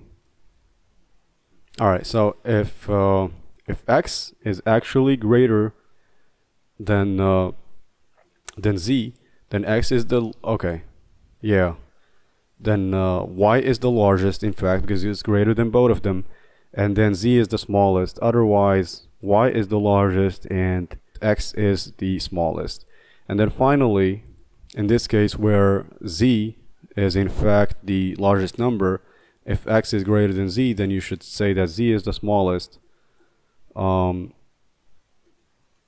sorry, then y, then you should say that y is the smallest here, and then the largest number would be z in both cases, and then the smallest would be x otherwise. If x is greater than y, then basically x is the smallest in the third scenario. So let's give it a run. -8 and 1. Alright, it says 10 is the largest, -8 is the smallest. So here, this is a case that I didn't want to go for now, before I try to explain the nested if and else statements, but just try to get familiar with it. We're going to talk about it more in the next video, and we're going to focus on how to develop if and else statements that are nested, in which we have like probably 3 levels where you have an if inside of another if, and inside of it we probably have another if statement. Alright, thank you for watching. See you in the next one. Alright, so now I want to move on to another practice problem. So imagine yourself given a point, okay, of an xy, okay, based point, meaning a point in just a normal xy coordinate system, and you need to know whether it lies on the first quadrant, the second quadrant, the third, or the first or the fourth quadrant. So this is Q1, Q2, Q3, finally Q4. Now given this x and y, you need to tell which quadrant does the point lie on. Alright, so let's get started and see how we can solve this. So before you type in any code, the first step you would be doing is recognizing what are the conditions for the point to be in the first quadrant. So the point belongs to the first quadrant if it is actually with positive x and y, meaning if x is greater than 0 and y is greater than 0. Then this means the point belongs to the first quadrant, Q1. Now if x is negative and y is positive, then it belongs to the second quadrant. Now if x is actually negative and also y is negative,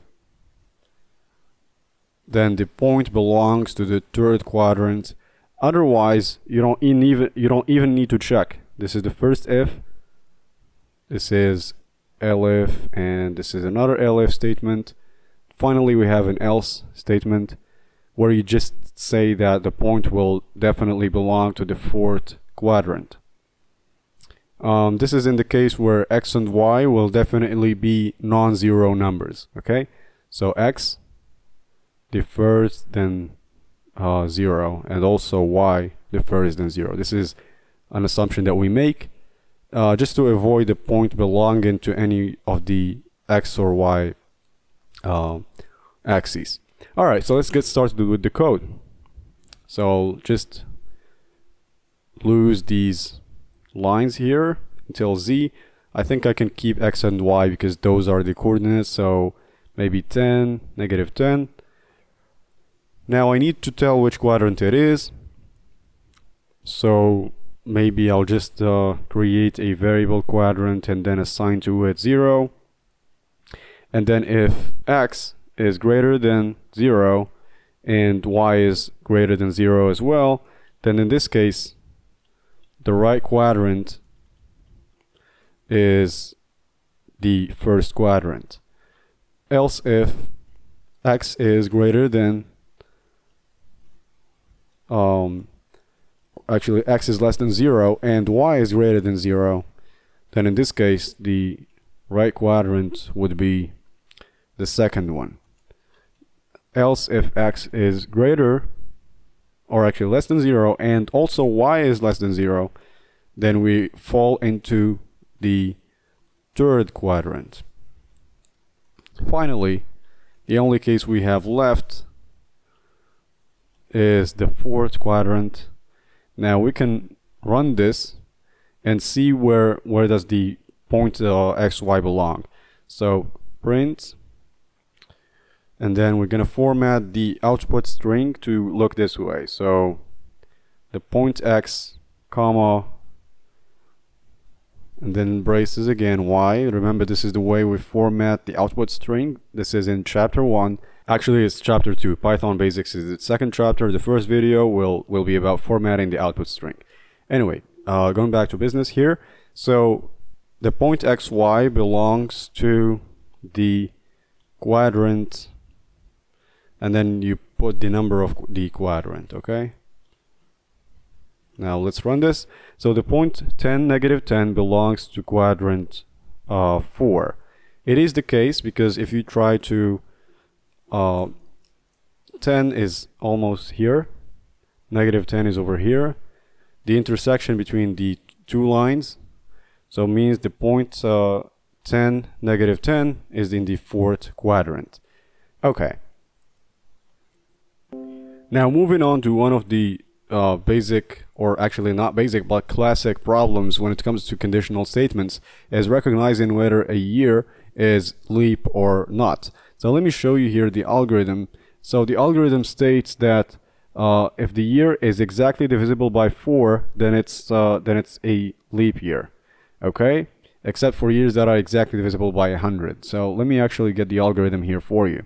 So if the year is divisible by 4, if it is a yes, then you need to carry on some more checking.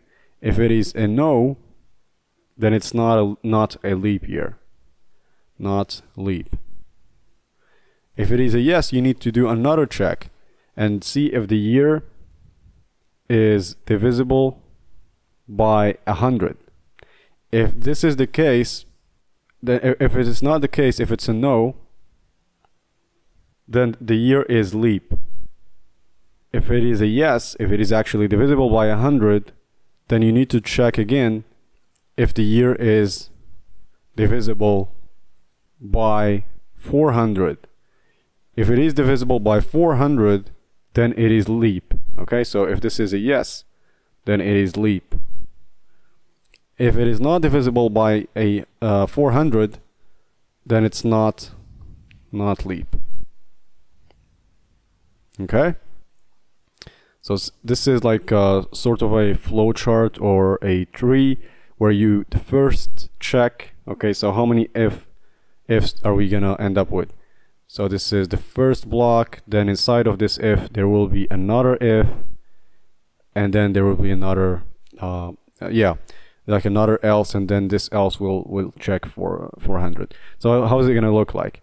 So we're gonna have a variable called isLeap. We will initialize it to false, okay, and then we're gonna take the year from the user as an input, and then we're gonna check. So if the year is actually divisible by 4, to check if it is divisible, you would need to use the modulo. So if year modulo 4 is equal to 0, then you need to check again if, you see that we're going this way, the yes part. If it is divisible by 0, then you need to check again if the year is divisible by 100. Then you would need to check again if it is divisible by 400. If it is the case, then is leap will become true. Now the else for this if here will be this leave here, right? So is leap will be false. And then this outer if statement will have its own else statement, the one related to this branch of the tree here. And then you would say is leap is false. And then for the very first if, you would have an else over here. And then is actually, if it is divisible by 100, you can see it is true. So I should switch this to true. Let me delete this. Okay, so is leap will be true. And then else is leap is going to be false because it's not divisible by 4.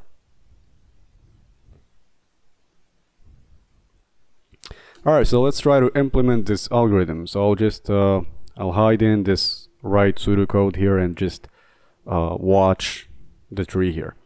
Okay, so the first thing I mentioned was to create a variable called isLeap, and then we'll assign to it the value false. And then I'll take the year. The year is an integer value, so int input enter a year. And then you would go ahead and check if the year is divisible by 4. Then you would need to check again if it is divisible by 100. If year is divisible by 100, then you would need to check again if the year is divisible by 400. Then in that case, isLeap is going to be true, else isLeap will be assigned the value false. Then you go back one level for this if statement here, and then if it is not divisible by 100, what do? We assign if it is not divisible, then we assign true, right? So is leap, else is leap is going to be a true, actually false value, right? Because as you can see here, let me highlight this. Okay, so if the year is not divisible by 100, then we recognize it as leap. So in the else part, sorry, should be a true value here. Alright, and finally, if it is not divisible by 4, then isLeap would be assigned a false value, right? And then we can, by the end of this, we can print the isLeap variable. Alright, let's give it a run. 2004, it is in fact a leap year. 2022, it is not a leap year. We can do that like on the internet, leap year checker, just to, let's use one of the websites, and then let's give it 2022, execute. It says a common year. We're checking if it is a leap year or not. What does it mean, common? This website, I don't like it that much. Okay, Okay, so let's give it 2022. So is it a leap year? No, this actually matches whatever we had here in the output. Is false. Now let's give it another run for another random year. 1994, it is false as well. 1994, it is not a leap year. 2018, it's not a leap year as well. So 2018, it is not a leap year. What about 2016? It is in fact a leap year. Yes, yeah, so it matches whatever whatever this website outputs. So let me just go over this tree again. So this first condition that you see here, it matches this first line here, if year is divisible by 4.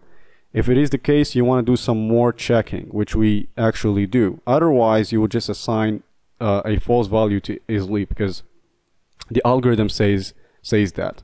Yeah, and then you would do the same thing with the other inner if conditions. Okay, so in total we had 3 if conditions and basically 3 levels. So this is a good example of nested conditional statements.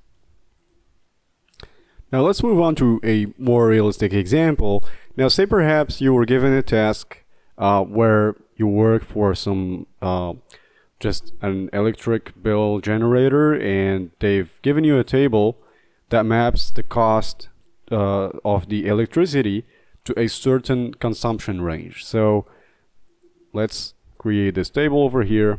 So let's say that the power consumption, or the power consumption, okay, and we try to map that with a certain charge per unit. Okay, so if you consumed something like between 0 all the way till 200 included, then the charge would be for each unit of power consumed, the charge would be at 0.8.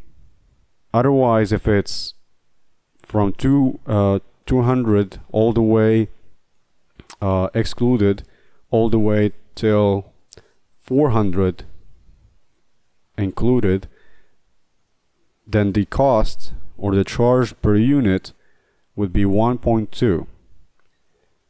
From 400 to 600,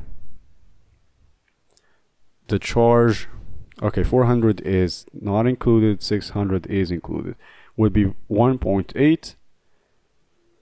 Anything beyond 600 would be considered, anything beyond 600 would be considered 2.2. Okay, so in dollars, this is in joules. All right, so this is the table, and let's say your job is to take some users' consumption of power, and then you give them back the bill. All right, so let's try to implement this just using yeah, okay. All right, so we're gonna delete these cells. Okay, so what do you need exactly from the user? You need the power consumption, right? So you would take the input as power consumption, and then you would, it is a floating point number, so you would ask the user something like, enter your power consumption for the month, and then based on that you would be assigning or computing the cost. So cost is initially 0, and then if the power consumption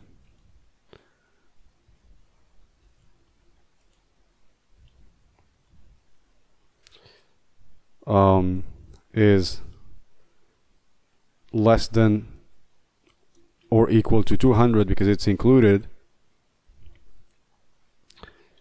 then the cost would be 0.8 multiplied by whatever was consumed.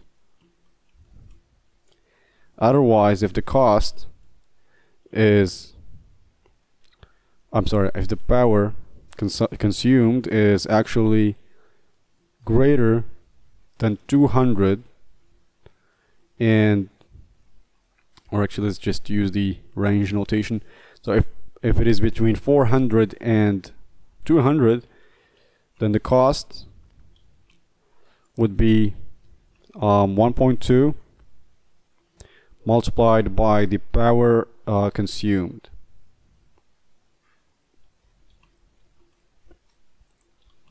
Now you do the same thing with the rest of the intervals.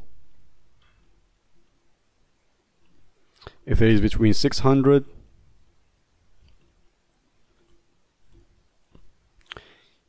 and 400, then the cost would be 1.8 multiplied by the power consumed. Otherwise, if it is beyond that level, then the cost would just be 2.2 multiplied by whatever was consumed in power, and then you would print back the cost for them. Now, let's say the consumption was 180, so they should expect something like $144. If it is something like 1,000, then the cost would be multiplied by 2.2 because it's beyond 600, and the result would be $2,200. So that's like a small program to compute the cost.